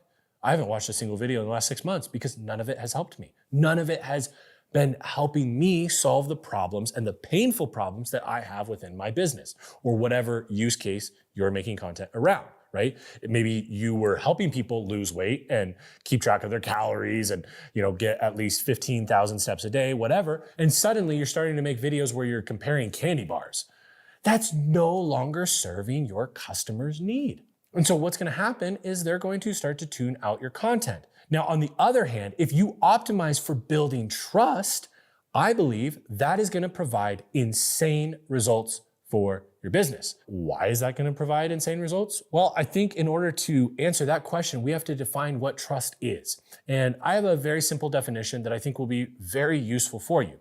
I believe that trust is how much you believe that someone or something will meet your expectations in the future based on how they have behaved in the past. If I go out to start my Harley Davidson, okay, I flip the switch on and then I start it. If all of a sudden, tomorrow, I go out there and I press the ignition button and it doesn't start, it just petters and it just dies. Do you believe that the next day when I go out there, if I do nothing different, that I am going to trust that it's going to start? A little bit less, okay? That, I believe, is a very simple version of how trust works. So then, how do you optimize your content around building trust rather than going viral? Well, I think it's actually very simple. You need to identify what the painful problems are that you are solving for your ideal customer. What is your unique solution to that painful problem? How do you go about solving it differently than others? I'm not saying make shit up, but just look at what do you do a little differently than some of your competitors? And then the third thing, you need to set expectations of what the painful problem is that we're going to solve in this video. The next step is you need to make it easy for them to take the actions to go from here to here. What do they need to do in order to get the outcome they desire, to solve the problem that they're looking to solve? And if you do that and repeat over and over, I believe that your audience is going to have a strong belief that you will meet or even exceed expectations in the future. This is a beautiful thing. Why? Because it means that they're going to continue to believe that you will deliver. And if they believe that you're going to continue to deliver, when you suddenly make them aware of an offer that you have, the likelihood that they believe you'll deliver on that offer goes up. So the likelihood that they actually convert goes up. And the reason why they believe that is because they trust they're going to get more out of what you provide in your offer than what they invest. Why? Because that's what's been happening for the last 1, 2, 3, 4, 5, 6, 7, 8, 9, 10, 12 months, however long you've been making content. Those actions on repeat builds that pattern of trust in your audience. It's incredible what this can do. And so it takes this wildly confusing thing of how do I build trust and makes it very simple. These are the very basic actions that you need to take in order to increase this trust with your audience. Now, something you'll hear a lot of people talking about is who should you be listening to in future ideation on your content, right? Do you go to the comment section as your source? Do you go to your customers? Which one do I do? Well, it's going to depend on what your offer is. If your offer is a mass market, not niche offering, and it's low ticket, well then yeah, you can look at the comment section as inspiration. Why? Because you have more people in the comment section that are reflective of what your buyer looks like, acts like, and who they are. On the flip side, if you're like me and you have a high ticket offering, well, maybe the comment section isn't going to be the best place for you to optimize off of, because maybe those are people who are consuming your content, engaging with it. They're awesome. I love them, but they're not the type that is going to actually end up buying my offering, right? My one-on-one service, or even potentially joining one of our group offerings. Whatever group you want more of, that's what you should optimize for. If you want more followers, cool. Listen to your followers, make the content they're asking you for. But if you want more customers, what are your customers asking for? I want to be clear. I care about what you, the audience, is saying in the comment section. I don't want that to get misunderstood. But what I want to share with you is that the majority of my content that I put out, the customers that we end up working with, this is not a rule, it's an observation. Oftentimes they don't comment publicly on the content. They will DM, they'll text, they'll email privately. And so I'm looking at those conversations and what are those people finding useful? What are their follow-up questions that they want more in-depth information on? This is how I'm optimizing my content. And it's how, if you have a high ticket offer, it's how I recommend you optimize yours.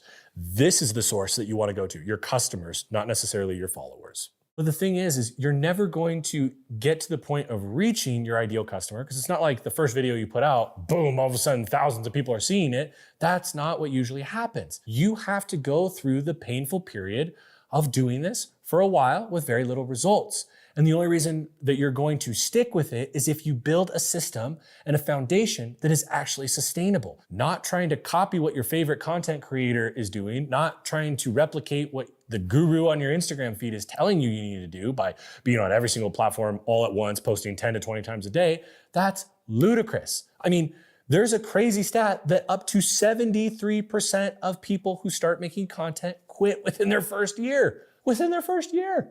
All the investment that you made, all of the uncomfy feelings that you went through and being public and everything was for nothing.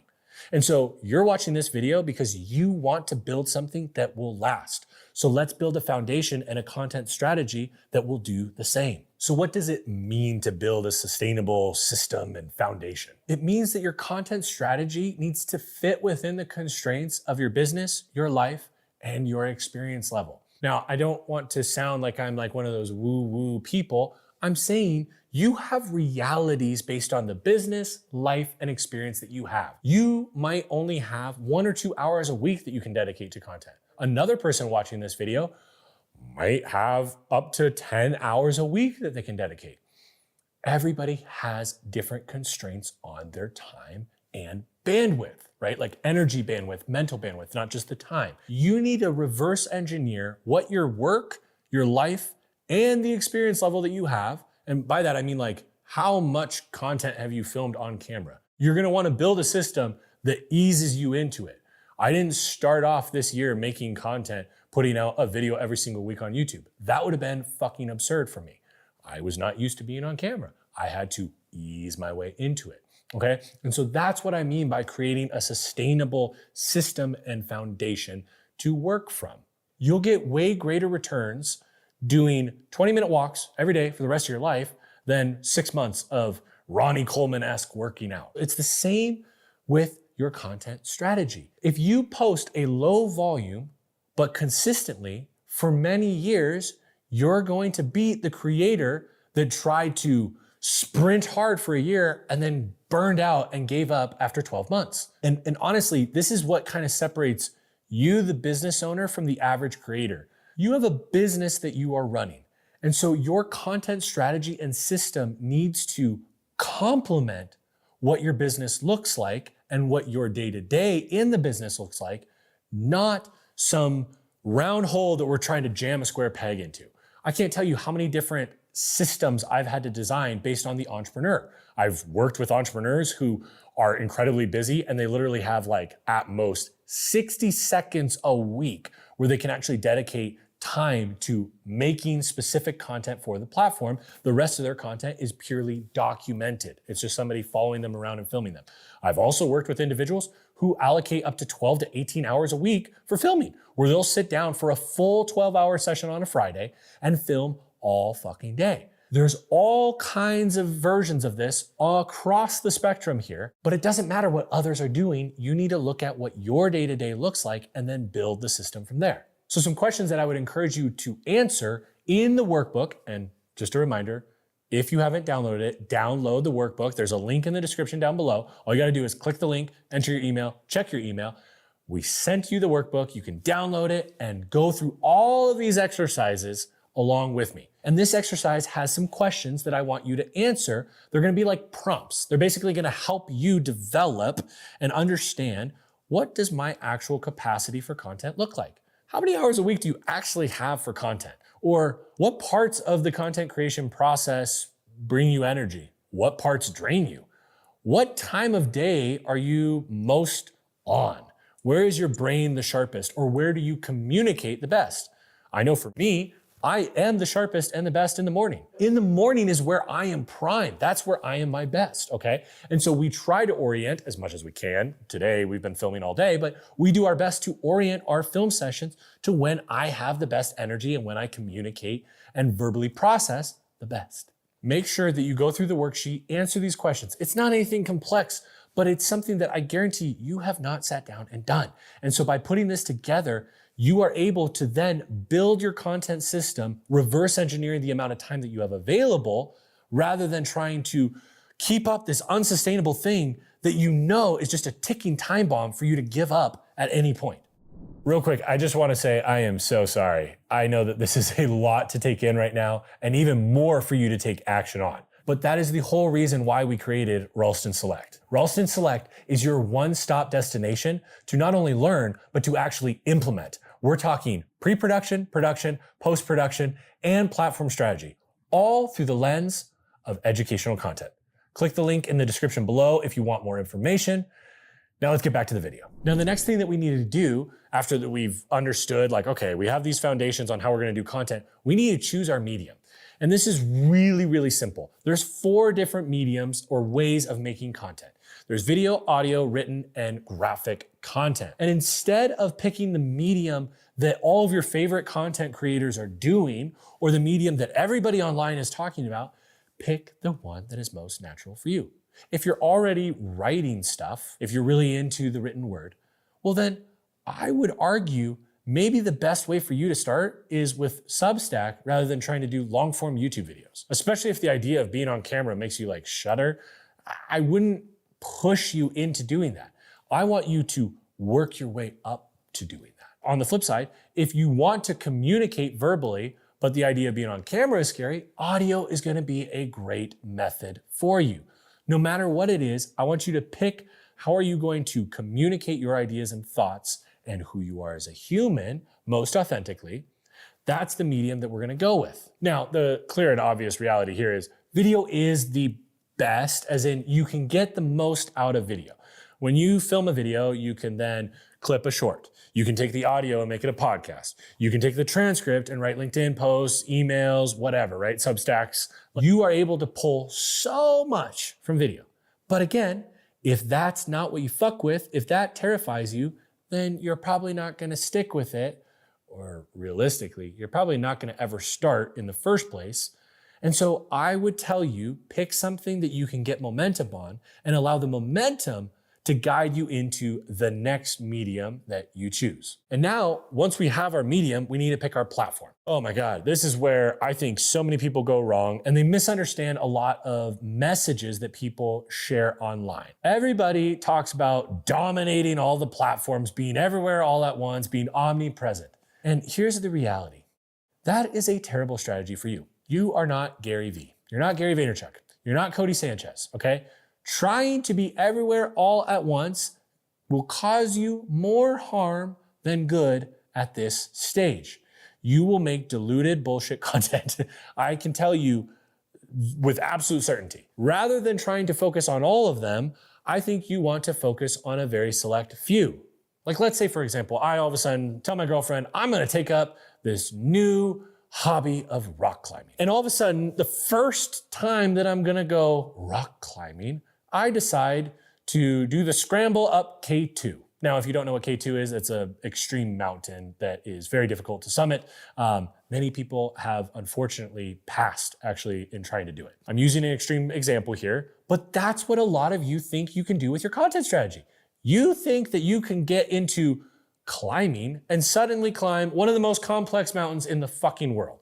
You think that you can start making content and make content at the volume and cadence that the best creators in the world that have been doing this for years, that have teams of 10, 20, 30 people behind them are doing.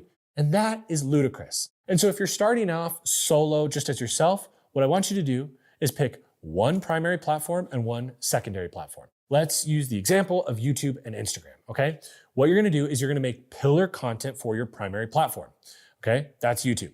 That's the main dish that you are making, a long form direct-to-camera video like this. That could be an example of the content that you're making as your primary platform pillar content. And so this is an example of my pillar content. It's a long form piece of content that I'm then going to use this pillar content from my primary platform in order to create content for my secondary platform, in this example, Instagram, which means you might just take the direct-to-camera long-form YouTube video and you might cut or clip moments for Instagram Reels. Or you might get a little crazy and saucy and you mine a moment that you really love, you want to rewrap it as a carousel for Instagram. That would be another way of utilizing this process. See, your primary platform, that's the one that gets the energy and the innovation.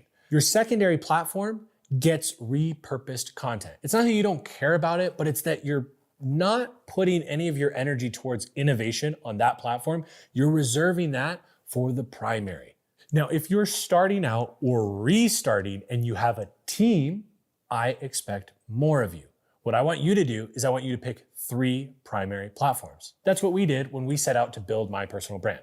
And let's use me as an example. We picked YouTube, Instagram, and LinkedIn, okay?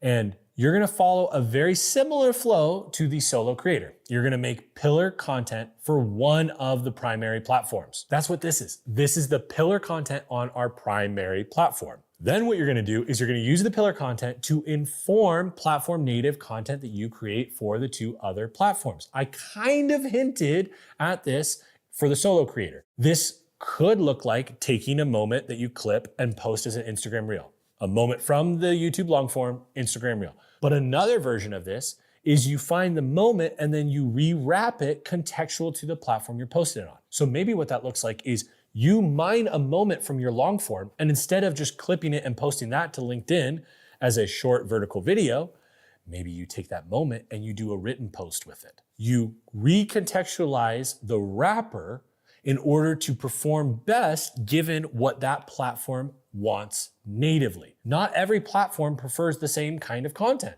not the same style, not the same way of communicating. There's many nuances to this. And so this is how you can behave in a dynamic where you have 3 primary platforms. One thing that I want to call out here is you need to apply the Eye of Sauron approach. I believe this is the most sustainable way to actually drive innovation on your 3 primary platforms, but not all at once. And that's the key. In Lord of the Rings, there's the Eye of Sauron, and he's moving around and focusing on one area at a time, trying to find the ring. Well, what we are trying to do is find innovation. And so what we are going to do is we are going to focus on one of the 3 primary platforms at once. All of the focus there, everything else goes on maintenance mode. And so that's what we've been doing in the first year of building my personal brand. We have had the eye on YouTube, Instagram, and LinkedIn have been on maintenance mode. What does that mean? That means that we're still posting on all 3, but YouTube is the only platform right now that we're putting our time, attention, and money towards innovation. The other platforms, we're making content that we know works in formats that we know work. They're not doing exceptionally well. Sometimes we have a breakout, but we're not optimizing for that. YouTube is our main focus right now. And then once we get to a point where we feel like YouTube is really dialed, we will turn the eye to Instagram or to LinkedIn, and then We'll move on to the next one. So you just get to, here's the key. Once you go through all three, don't stop there. Turn your eye back to the first one. Let's say you go YouTube, Instagram, LinkedIn.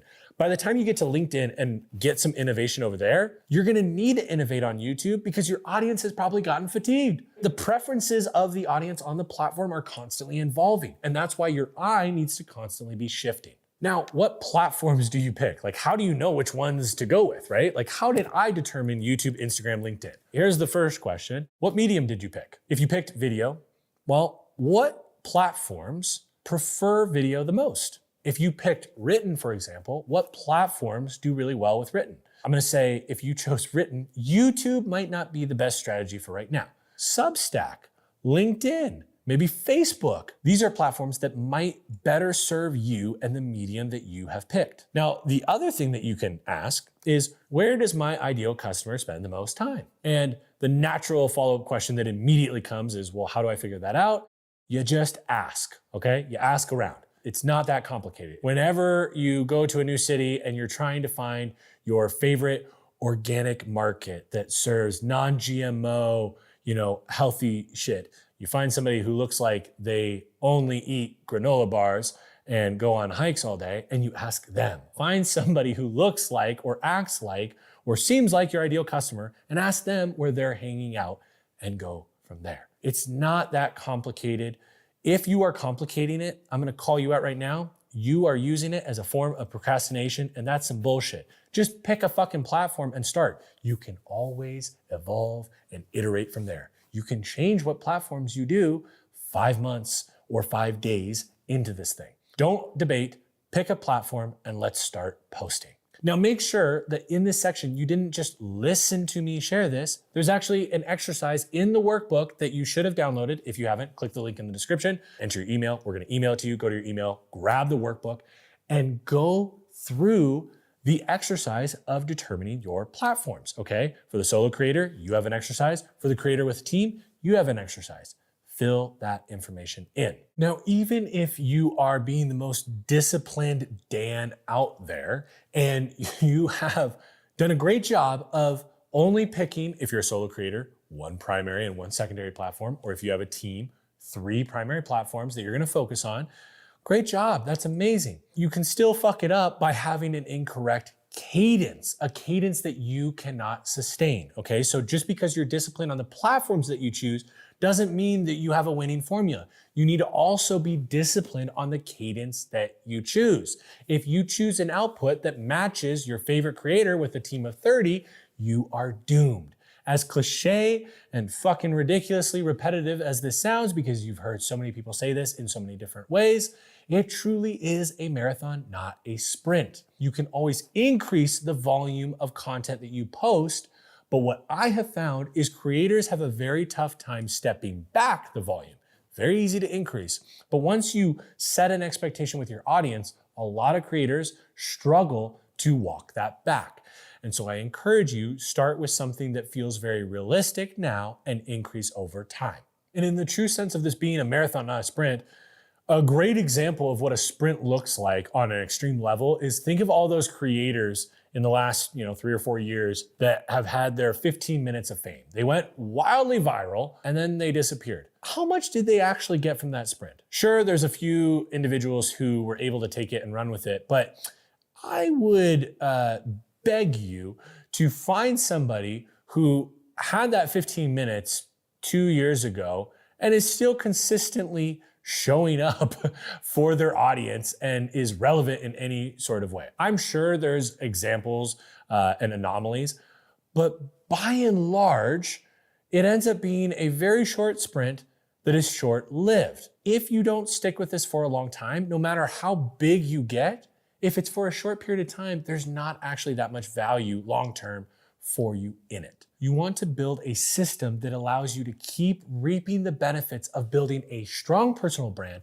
and putting out content that compounds in interest year after year, not some 15-minute moment in the spotlight. Now, for you who may still be on the climb of your career, and if you're watching this, you're probably that type of person, you've never reached your destination, so you're always climbing. And one thing that I will note from experience both for myself and a lot of people that I have worked for in the past, shit is going to get bigger. If you're doing this correctly and it's working, things are only going to get crazier.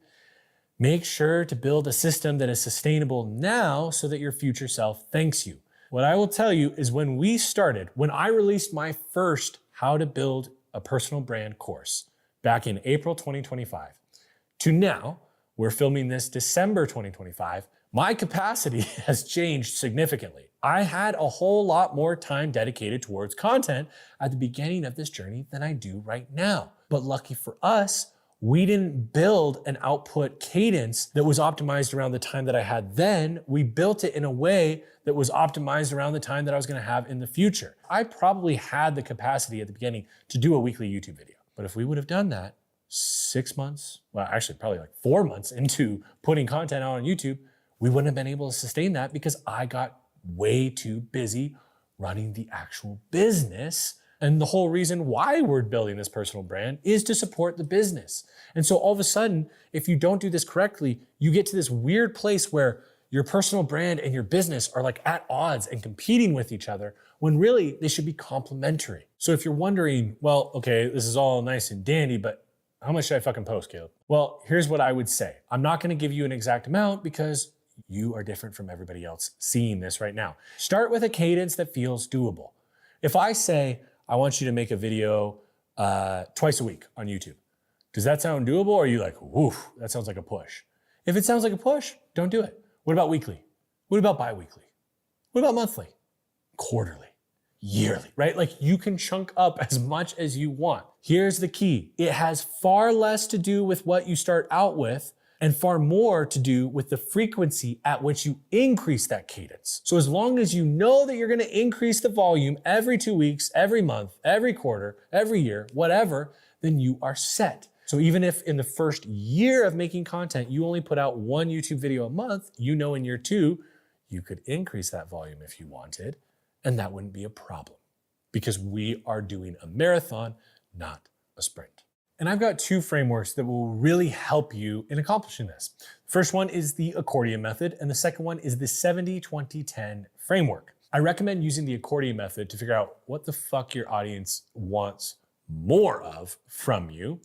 And I recommend utilizing the 70-20-10 framework to help improve the performance and longevity of your content. The accordion method works just like an accordion. You are expanding and contracting, right? You are going to expand the accordion when you are making more content in the beginning, okay? So in the beginning, you should have your accordion fully expanded. This is your high volume content so that you can learn what your audience wants more of, AKA what they call quality. So you're using quantity to inform what your audience says is quality. And then once you have that information on what your audience says is quality, you're gonna contract it and not make higher quality content per se, because I believe that quality is not something that you determine, but your audience does. But what you're gonna do is you're gonna put the same amount of effort you were putting into the expanded amount of volume and put that same effort into less pieces of content, increasing the odds that your audience labels it as quality. And this is a never-ending cycle because the moment that you think you know what your audience likes and you contract and you start making more of that, soon you'll get to a point where your audience is no longer resonating or responding to that content the same way they were previously, which means we will have to expand the accordion again to do more volume, to get more data and more information on what our audience is calling quality. Now, real quick, how do you determine when your audience is calling something quality? Well, if you've never posted a single thing on Instagram, let's start with your first 12 posts. If you do 12 posts over the course of, let's say, 4 weeks, that's 3 posts a week. At the end of that month, you're going to notice that some posts did better than others. And in the beginning, you don't have much you can go off of. So I know this is shocking coming from me, but you're gonna look at the views, okay? Look at the views, likes, and comments. What content got more of those metrics, okay? that is probably a very good indicator that you should make more of that because your audience clearly liked that more than the other content you made. You want to continue the expansion until you feel like you have enough information and certainty that you know, okay, cool. Every time that I share, like for me, like something that Trevor and I have figured out very clearly on my Instagram is when I share the brand journey framework, it seems to work really well. It does really well on Instagram specifically. We expanded the accordion enough to get that information, and then we can contract it and make more content specifically around that through Instagram Reels, carousels, etc. The next one is the 70-20-10 framework. It is extremely simple and wildly useful. Consistent theme with me, I like things that are simple and useful. 70% of the content that you make should be shit that you know works. From the accordion method, right? You expanded the accordion, you got information on what works. 70% of what you're doing should be that shit. You should know that this is going to work. I'm not saying you know it's going to be like 10x multiplier, as in do 10x your normal performing content.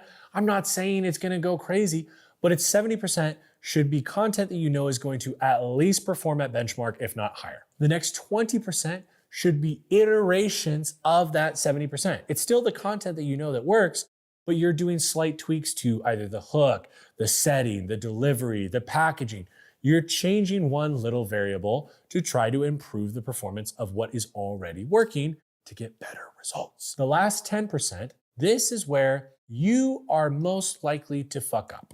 They hear me say this and they get excited about the 10%. But in reality, once you start building a brand and having content that works and you have kind of a baseline performance, you have a high likelihood of falling victim to the trap of needing to always hit your benchmark performance. And you start to get scared of trying anything new that may or may not perform as well as your standard. This is where people go wrong.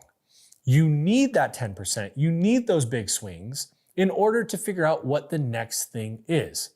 A lot of people who make content for more than a year experience audience fatigue.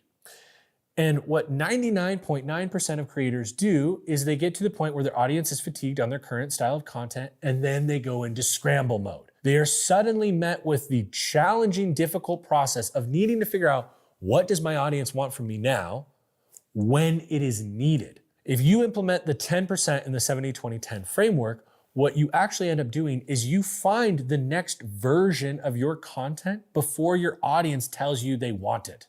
Thus, you never go into a point where you're panicking and trying to figure out what do we do? Suddenly our content isn't resonating. We got to figure this out ASAP. No, you're going to be the intentional, thoughtful creator who actually ends up building a system where you're always trying to put your content out of business. You're trying to find the next style, next format, next version of content that you're going to make that your audience isn't fatigued over currently. The crazy thing is eventually they will. And that's why you always want to be prioritizing that 10%. Now, it's 10%. So just to be clear, the majority of your content should not be these big swings that you have no idea whether or not they're going to work or not. You should have some predictability in your content, and then 10% of it should be big, big swings. Cool, so we have some clarity on how we're gonna make content and how we're gonna operate and all these things. But the big question is, how do we come up with ideas? How do you know what to make, right?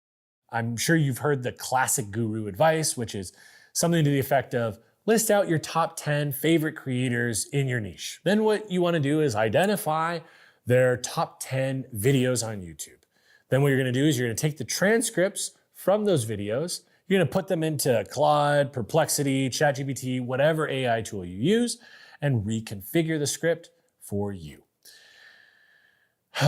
It might be the little push that gets you over the barrier of entry of creating content. And if that's the case, I'm not here to judge you. I'm not trying to make you feel bad. But very quickly, I encourage you to change how you do this, okay? I am not the guy to teach you how to rip off other people's ideas and make them your own. That's not me. To be fair, it is a strategy that works as far as generating views and impressions. But if you're here, you want to learn how to build a brand around optimizing for trust, which means we need to start with the pain that our customers feel. And so, like I said earlier in this video, what you need to do is start with your customers in mind and the pain that they are feeling. What problems do they have that you solve? What are they afraid of? What pisses them off and makes them frustrated? What are they doing wrong? Maybe they think they're doing it right, but what are they actually doing wrong? Once you have that painful problem, like we talked about earlier, you need to take your unique solution and pair it together. I like to call this a beautiful gift that you're giving your audience. Their painful problem plus your unique solution equals gift for your audience. Now, this gift gets multiplied by your credibility, okay? Ideally, contextual credibility. What do I mean by contextual credibility? Well, for example, some videos I will give my credibility as a general credibility statement, which is something to the effect of, I've been scaling personal brands for 17 years to over 30 million followers. That is a general credibility statement. Sometimes, however, we will use a contextual credibility statement specifically for the video. So for example, if we're making a video on building a media team, I might reference as my credibility statement, building a media team from 0 to 18 full-time members while increasing content performance quarter over quarter, rather than my general 17 years to 30 million followers credibility statement. It's contextual to the topic that we're talking about, which increases the odds that your audience is going to believe what you are about to say because you have proven yourself worthy, not in the general space, but in the very specific space in which you are about to speak to. And so in your workbook, again, if you haven't downloaded it, click that fucking link in the description. What are you doing here? We want to be taking action. Click the link, enter your email, go to your email, grab the workbook, and let's work on this together. What you're going to notice is in the workbook, there's a formula that's listed out or laid out for you to be able to look at and follow.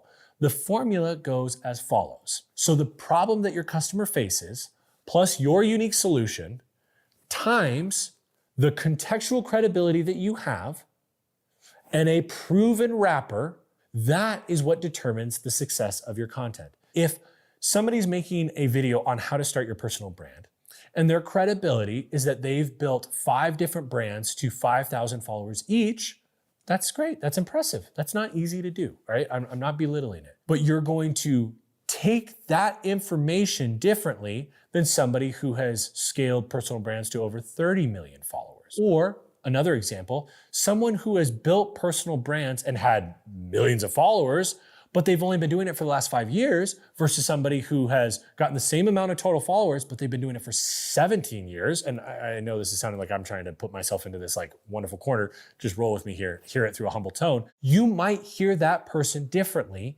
because not only have they gotten a great result, they've done it through many different seasons and scenarios. And so you are more likely to believe that they're not sharing what worked in one scenario, they're sharing principles that you can apply into your specific scenario. The credibility that you have is a huge multiplier that determines the success of your content. Make sure that the credibility that you're providing in the piece of content is contextual to what you're speaking to.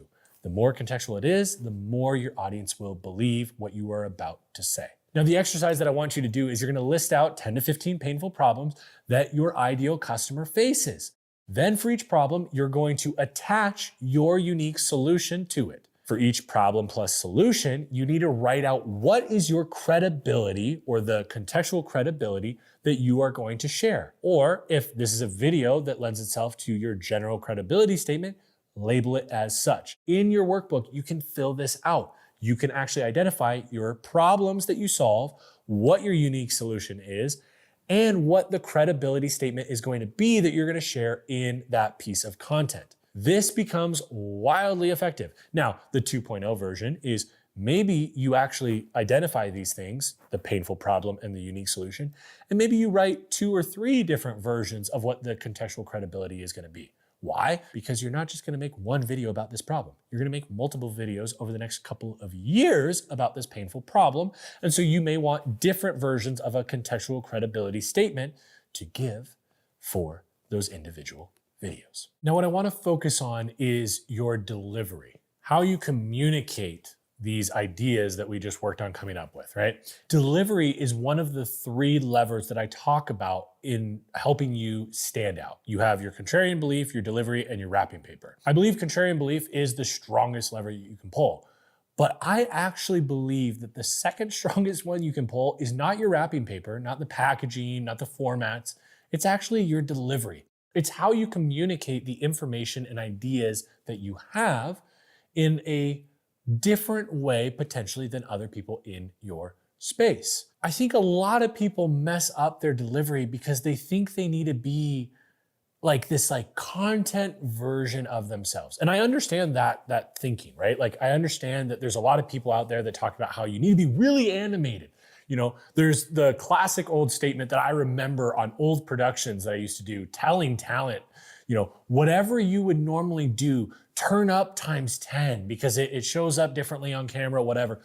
Essentially, what a lot of the industry has done is created this perception that you need to create this alter ego for your content. Now, if that's your shtick and that's the brand that you're creating and you're intentionally creating this alter ego, by all means, you do you. But what I recommend is that your delivery should actually be the most authentic version of who you actually are as a human. Delivery is not about becoming someone else or building this caricature version of yourself. Delivery is actually about removing all the things that keep you and are stopping you from being fully you. Delivery isn't this performance or performative act. And this is where you can go wrong. You start trying to perform, you start acting, right? You do things that feel unnatural and not true to who you are. You start trying to match energy. This is a big one. You start trying to match energy of your favorite creator and you actually just become like an off-brand version of them. You burn out because you've built a character, not a personal brand.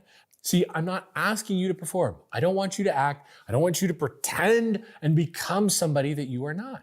I want you to talk the way that you talk.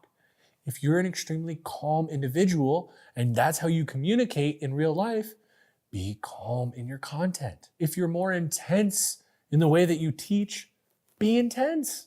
If you're naturally dry and witty, I love those kinds of people, bring the dryness and the witty humor into your content. It should be a natural reflection of how you operate and communicate and deliver information in your everyday life.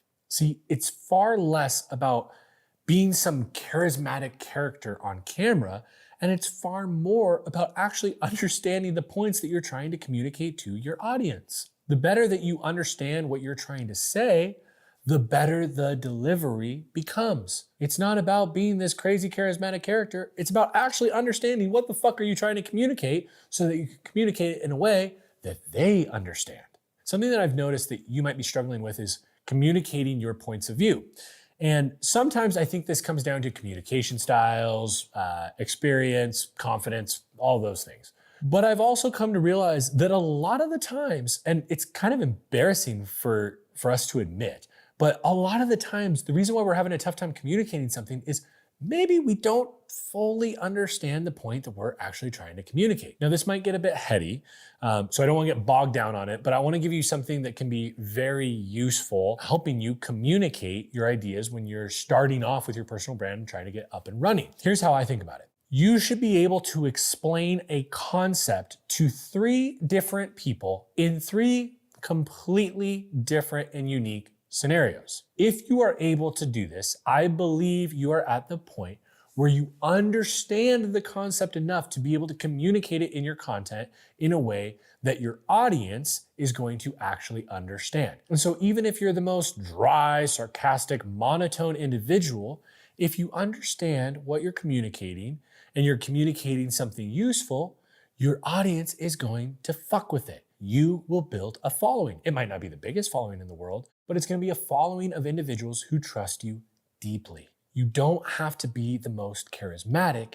You just need to be the most useful. If you optimize your personal brand around usefulness rather than charisma, you will build a strong personal brand. If you optimize around charisma over usefulness, you will build a vanity-based brand. So the biggest thing that I want you to take away from this section is that you don't need to get better at your delivery. You need to remove everything that restricts you or makes you feel unlike yourself when you are making content. And one way that I've gone about doing this for myself is actually implementing game tape reviews. It's like a quarterback Monday morning reviewing the game tape footage of how they performed on Sunday. I like to look at my content and see what is it that I'm communicating that was clear and what are the areas that are not clear. Trevor and I have been talking about this a lot lately, where I go on podcasts and I'll watch how I answer a question to see how quickly am I able to communicate the important points without going down some crazy rabbit hole. I'm a verbal processor, and so sometimes I can take a little bit longer than I need to communicate a point. And so something I'm trying to implement with game tape reviews is every time that I find that I'm taking a little too long on the spot, I'll pause the video and figure out how could I answer this question more clearly and more concisely. Now that we understand how we're going to approach our delivery, trying to remove all the things that make us feel like we are not ourselves and not show up as we are, we want to move on to the third lever to pull on standing out. The first two, like I said, are contrarian belief and delivery, like we just spoke about. The next one is your wrapping paper. Okay, this is the third lever that you can pull on to stand out in your space or your niche. Something that I hear so many times is like, man, this was such a good piece of content. Why did it get no views? Nobody watched it. I think a lot of times, not always, because some of y'all are creating some bullshit, but most of you are making really good content. And it's not necessarily that the content isn't good, it's that it doesn't have a good wrapping paper or wrapper around it to make it attractive to the audience you're trying to reach. Because here's the way that this actually works. When you make content on YouTube, for example, sure, you have competitors within your niche or space, but the way that consumption works is you're not competing with just your competitors. You're competing with everybody making content on YouTube. I'm competing on your YouTube homepage with whatever other channels you're subscribed to, along with Mr. Beast and a creator you've never heard of, and 10 other creators that you love and admire and have watched a ton of videos from. Your wrapping is the only competitive advantage you have before somebody clicks. The contrarian belief and the delivery that we talk about, those are only able to be shared and communicated and engaged with after they click. Your wrapping paper is what causes them to click so they can find out what your contrarian belief is, so they can experience your delivery. So the way that you wrap your content determines how likely or unlikely someone is to actually consume it. AKA, it's really fucking important. It's so important. It's why it's one of the 3 levers that you can pull on in order to stand out. Your packaging, right? So on YouTube, this is your title and thumbnail. It's also your hook. It's also the format in which you're making the content. What do I mean by format? Well, you have like a direct-to-camera video here. We have our in the wild cinematic videos, which on our channel are, if you're struggling with making content, please watch this, or if you're struggling in your creative career, watch this video. They're 2 videos that are wildly different format, right? And so that is how you can think of your wrapping paper. It's either your packaging, your hook, or your format.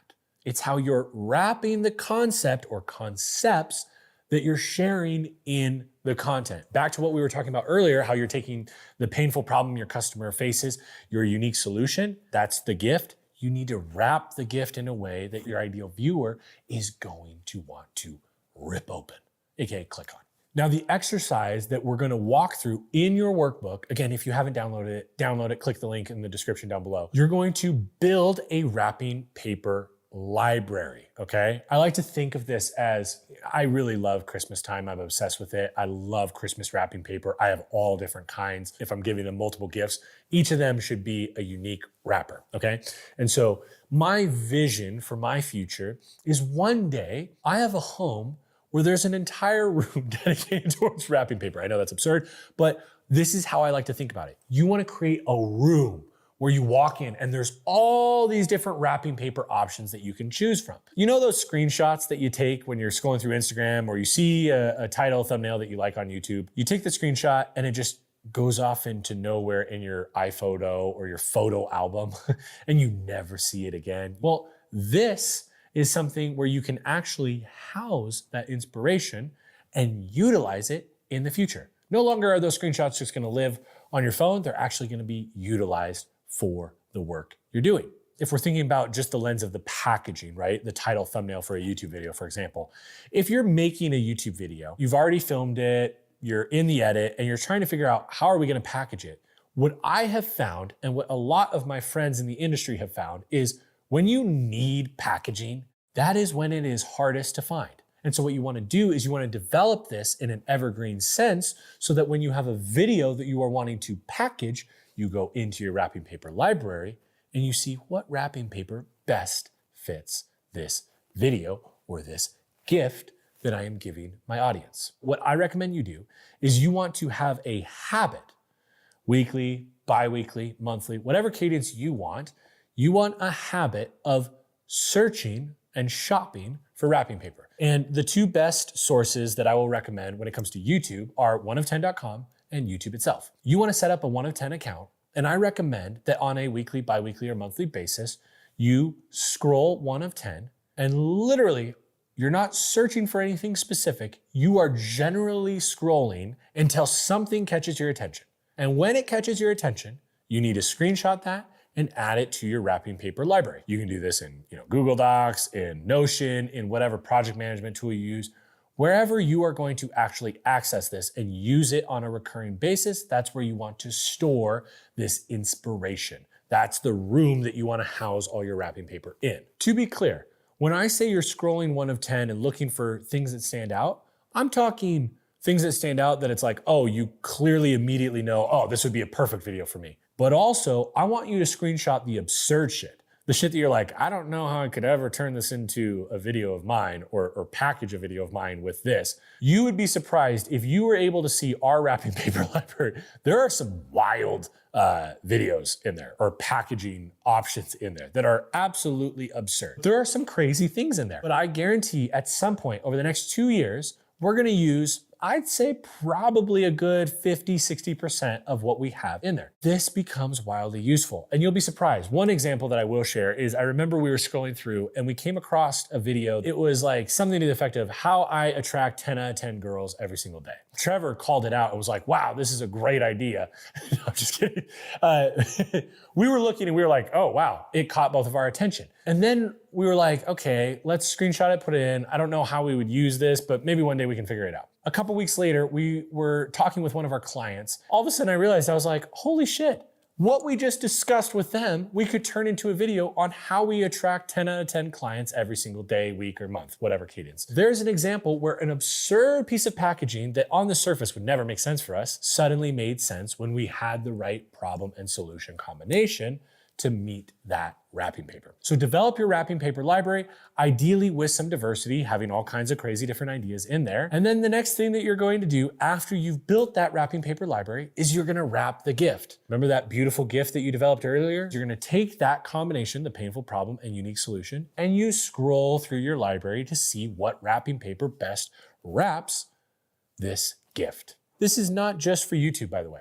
I have a friend who he has been and logged into LinkedIn every single day, I think for probably at least the last 5 years, if not longer. He has a photo album on his phone where he has, I think at this point, it's over 500 or 600 screenshots of top performing posts on LinkedIn. What he'll do is he'll put together his concept, his problem plus solution, and then he looks at all of these screenshots of the way various LinkedIn posts that performed really well have been formatted. What was the structure? What was the hook? How could I reorient this for my problem solution combination? And then he writes it in that context. You can also do this for Instagram, for TikTok, for Pinterest, for Snapchat, for LinkedIn, for any platform you can imagine, you can develop your wrapping paper library. Because like I said at the top, you want to share your contrarian belief and you want people to experience your delivery, but they're only going to know what your contrarian belief is and experience your delivery if they actually click on the video or engage with the post. And they only do that if you have an appealing wrapper that makes them want to tear it open. If you're trying to optimize for the short form platforms, they have a beautiful feature called Save. I'm not recommending that you just hit the general save button, because that is basically like taking a screenshot and having it drop into your photo album and never seeing it again. We've all done that. I do it a million times to this day. What you do want to do is you can actually, on a lot of these platforms, Instagram for sure, you can actually create different folders that you save posts in. And so I would recommend you create an inspiration folder that you can save specific pieces of content that you really like. And the cool thing about Instagram is you can really get that variety or really get that diversity that I was encouraging you to do, because you can save reels, you can save carousels, or you can save singular posts. And so you can develop this beautiful, diverse library of what good content on Instagram looks like, so that when you're trying to figure out how to share your gift, the problem and solution with your audience, you can look at several or potentially hundreds of different versions of what a top performing post contextualized for that platform looks like. Now, in looking at these, outliers and looking at packaging from other creators, or an Instagram reel or a TikTok or a YouTube short that somebody made that you really admire, that you're saving for inspiration for later, look outside of your space and niche. Look at creators that are in completely different worlds. What's working for them? And then how can you borrow that from a first principle way of thinking? What are the elements that would work for my message, my gift, the painful problem plus unique solution? What could I take from a gardening YouTube channel that would work in wrapping my ideas in my lane? I believe this is the way that you can stand out even more. The problem that we are facing right now in all these different spaces and niches is everybody's copying each other in their own space and niche. So you all look the same. If you want to not look the same, don't do what everybody else is doing, right? It seems obvious, but you are not doing this right now with your own content, or the people you admire aren't even doing this. And so if you just look into other niches and spaces, I think you'll be blown away at how much your content stands out from your competitors. You might be sharing similar subject matter, similar advice even. You might not have some strong contrarian belief even. You might not be at that point yet. But if you are borrowing your wrapping paper from other industries, this will help you do things fundamentally different than all the other creators that are looking like each other within your niche or space. I don't know who needs to hear this, but that thing I'm talking about, educational content, it's really hard to learn.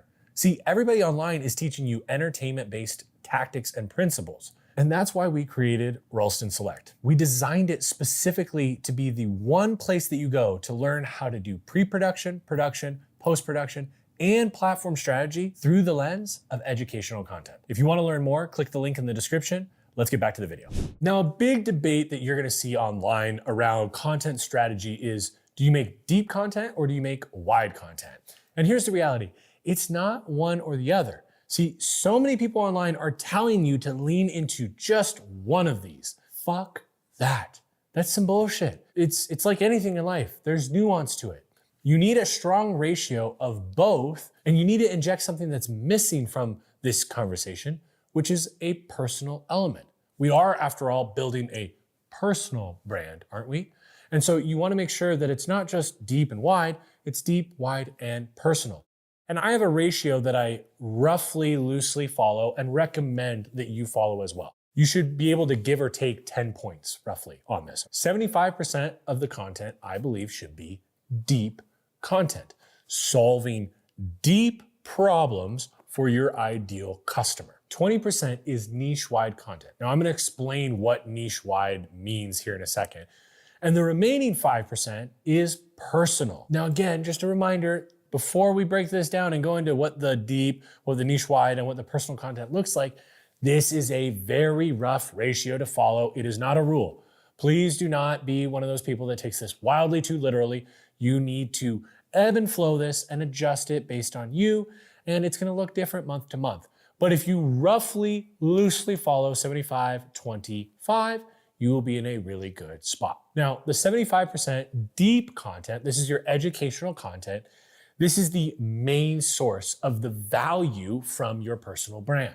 These are the frameworks. These are the painful problems that are solved, right? These are the tactical nuggets that you're giving. These are the belief shifts or the point of view that you have on your industry, niche, or space. This is the content that is going to establish the most trust in your ability to get results, and it will reinforce your credibility. This is also the content that I believe is going to get you the most customers, the most high-paying customers, because this is the content that increases the odds they believe that you can actually help them solve the problem they are wanting to solve.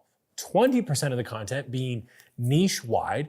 This is what I like to think of as broad within your niche. These are the subtopics that serve your ideal customer still, but they also serve a broader base of viewers. An example of what niche-wide content could look like: if you're making content helping business owners leverage the relationships that they already have to create new business rather than trying to go out and acquire new customers, a version of niche-wide content within this example that you could make is helping people reconnect with old friends or colleagues in general, right? Not just within the context of business.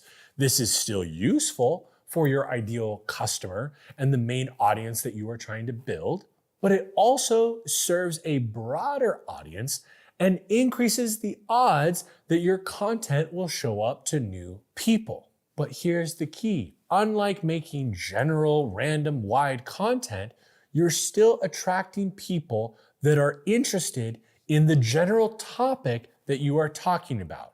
This increases the odds that the average person that comes in will have interest in your offer. They're not just a random person that has no relation to the offer that you're actually providing, right? It's somebody that's still going to be at least adjacent to the offer that you have, and potentially through nurturing them through your content may get to a point where they do become interested in purchasing the offer that you make available to them. Think of this like your side dishes, okay? Your niche-wide content, that's the side dish.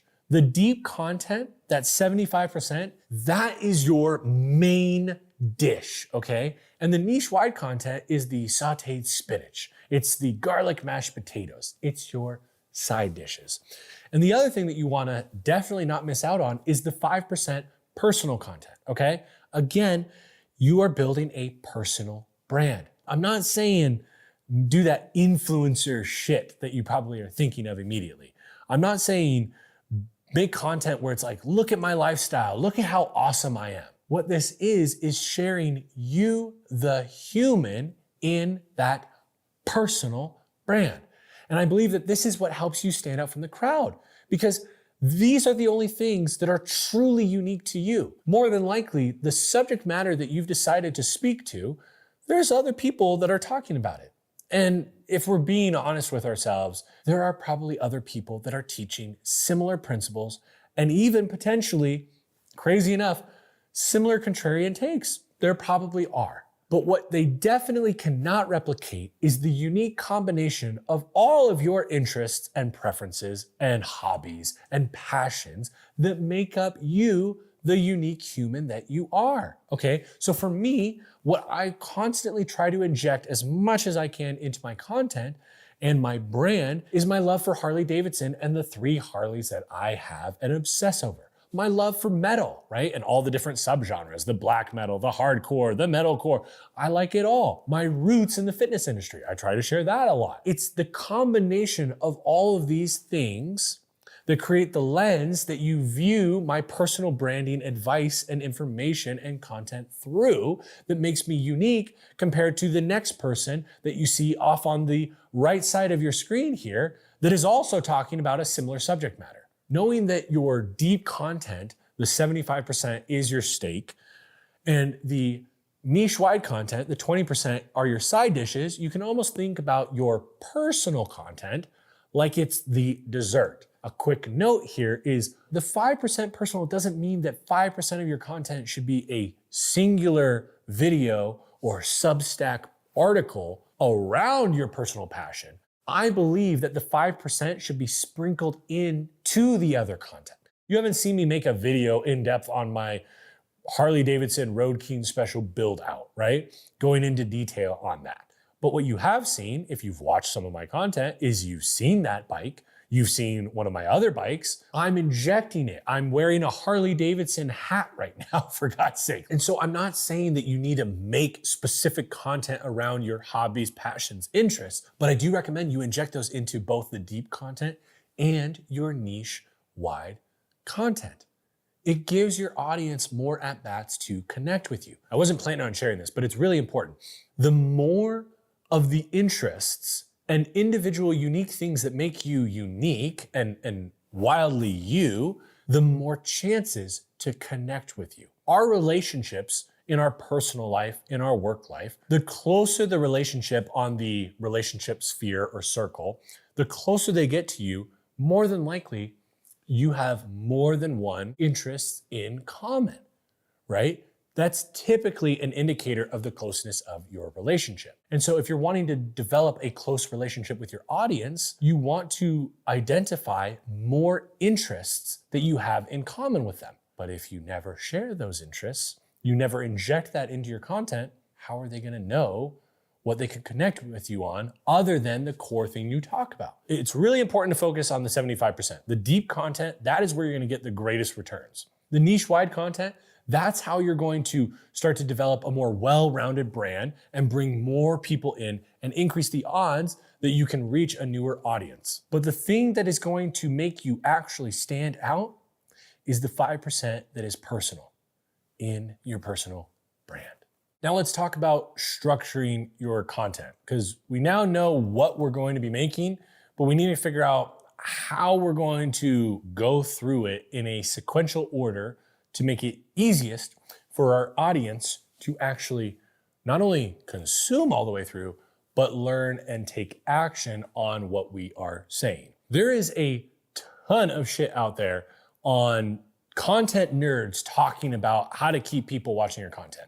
And this is affectionately referred to as the art of retention. These retention editing hacks, I'd say, I'm gonna make a bold statement here. 98% of them come from the lens of entertainment content, not educational. They have this method where it's like every, 13 seconds or whatever, you need to make sure that there's a graphic or a scene change or some new element on screen. That might be effective for entertainment content.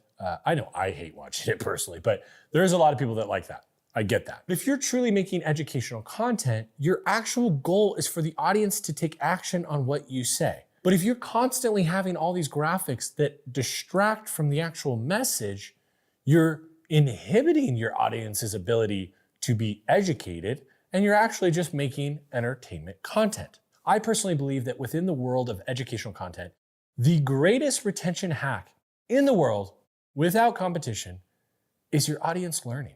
The way that we like to structure our intros is actually fairly different than what a lot of people talk about. You've heard a lot of people talk about proof, promise, plan. And I think that is an incredible framework. We have created our own framework for how we structure our intros to our videos, and it's called the 4 C's framework. I like the letter C, what can I say? The 4 C's are call out, credibility, compass, and the fourth one, which I've not really heard anyone mention, which is core learning. If we believe the greatest retention hack in educational content is the audience learning, then why would we not try to get to the first learning as quick as possible in the video? And so we have now wrapped this into how we conduct our intro. Now, real quick, the 4 C's applies to your wrapping and your intro. We have a call out first. The call out can be in your intro, but the call out can also be addressed in your packaging, in the wrapping of your video, AKA on YouTube, your title and thumbnail. You might not need to do a call out in the actual script of your intro because your title and thumbnail already take care of that. The call out basically is addressing who the fuck is this video for? The credibility, as we've talked about, is why would somebody listen to you on this specific subject matter? Sure, you might be successful in general, but are you successful within this subject matter that we're addressing in this piece of content? The compass, give them the overview of how we're going to get from the problem they are currently facing to the solution that they are seeking. What is the roadmap or the compass that is going to guide us along this journey? You're previewing what you're going to hit in the video. And I believe the most important one, the core learning, You want to start off the video as quick as possible, getting to a valuable, useful nugget. Now, I'm not saying you want to create or take the most important, biggest learning that you're going to share in the video and share it up front. That I'm not saying is the best thing. But you have this thing that a lot of people have been preaching for years now, which is bury the value. It's like put the value and the learning deeper in the video so that people stay longer to get it. And I think that did work for a long time. But we are at a point now where there is just way too much content out there being produced that people don't have the patience to wait. And that's why I believe you need to get them to a learning as quick as possible. Why? Well, if I learn something in the opening 60 seconds of a video, my belief that I'm going to continue learning throughout the video increases. If I see even a 20-minute video, in that opening 60 seconds, if I learn, I'm assuming that's not the only learning I'm going to get and the rest is going to be bullshit. I'm assuming I'm going to continue learning. That's an assumption that I'm making based on previous behaviors in other pieces of content that I've consumed. So you need to optimize your introduction in your content, whether it's video or written. A lot of people talk about time to value. You want to deliver value as quick as possible for the person that's paying for your service. Well, think of it the same way with your video. You want to give them value and usefulness as quick as possible. People's attention spans, it's not even their attention span actually, it's their level of patience. They're less willing to wait for value from you because they know there's another creator that they could get it from quicker. Now, from your intro, you then have the rest of the structure of your content. I could probably make an entire course just on this alone. Definitely could talk at least for an hour or two just on how you structure your video. But for the sake of time, I want to give you something valuable that will be a great starting point for you that you can begin to adapt and evolve for yourself. And I recommend that you follow loosely a structure like this. You have your introduction, then you give context on what you're about to speak to. You share a principle, a story about that principle, the tactic or the action that your audience needs to take, and then an example of what it looks like to either do that correctly or incorrectly, or both if you are feeling crazy. And then after that, you link to the next video. It's that simple. You can get wildly robust and complex. I have an entire YouTube course framework that I share with people in Ralston Select that is like absolutely insane and very deep and robust. It's many pages long, but this will give you a very, very good starting point to get you rolling on creating this content. Rather than you sitting there looking at a blank page being like, what the hell do I do? How do I craft this? Use this framework to help you get started on making your YouTube content. Now I'd like to talk about how to go about repurposing your content. And most business owners, when they hear repurposing, they think that that means just reposting the same clip everywhere. And that's one part of it, I guess. That's a version of repurposing for sure, but that's not the waterfall method. The waterfall method is about taking one really good moment from your pillar piece of content and getting as much as possible out of it. This looks like one long form piece of content leading to many platform native pieces of content, potentially many off of one specific moment. This is not copy and paste. This is not post the same short everywhere, even though that's what we are currently doing right now. We're working on getting towards this point. This is platform native repackaging. Maybe you've heard me actually say in podcasts, which is you want to take your long form, mine it for moments, repackage those moments in the way that the platform prefers. So now I want to walk you through how we actually use the waterfall method in our content. We create one long form piece of YouTube content. Right now, our cadence is once a month. We will go through and watch it back to mine for the golden moments. Now, these are moments where I'm giving an aha, or we're watching it, we're like, damn, that was a banger line, right? It's a belief breaker. It's an oh shit moment. It's something where you're sharing a story or a tactic that can change the belief of the viewer or give them the exact steps that they need to take in order to get the outcome they are looking for. These are the moments that get clipped, not like some random moment, not random timestamps or arbitrary timestamps, actually useful moments. Something that you may have experienced before is if you hire a less than ideal editor, they'll go through your long form content and they'll pull 30 clips from it. They'll get you a lot of volume, but half to 2/3 of those clips are not useful in any way. They don't exist, or they don't work, on their own. They're not self-contained. They need the context of the moment that they exist within. And so what you're looking for is self-contained clips. Clips and moments that don't need the context of the surrounding conversation in order to make sense. And then number 3, what you're gonna do is you're gonna take those moments, those mind moments that you have, and you're gonna turn them into platform native content. That's what we are trying to do more and more. Sometimes what we'll do is we will, due to bandwidth, we'll clip a moment and then we'll post that clip to all the different platforms. Sometimes what we'll do is we'll identify, damn, this was a really good moment from a podcast, for example, where I go back and forth with the host. And maybe what we're gonna do is take that concept and turn it into a written LinkedIn post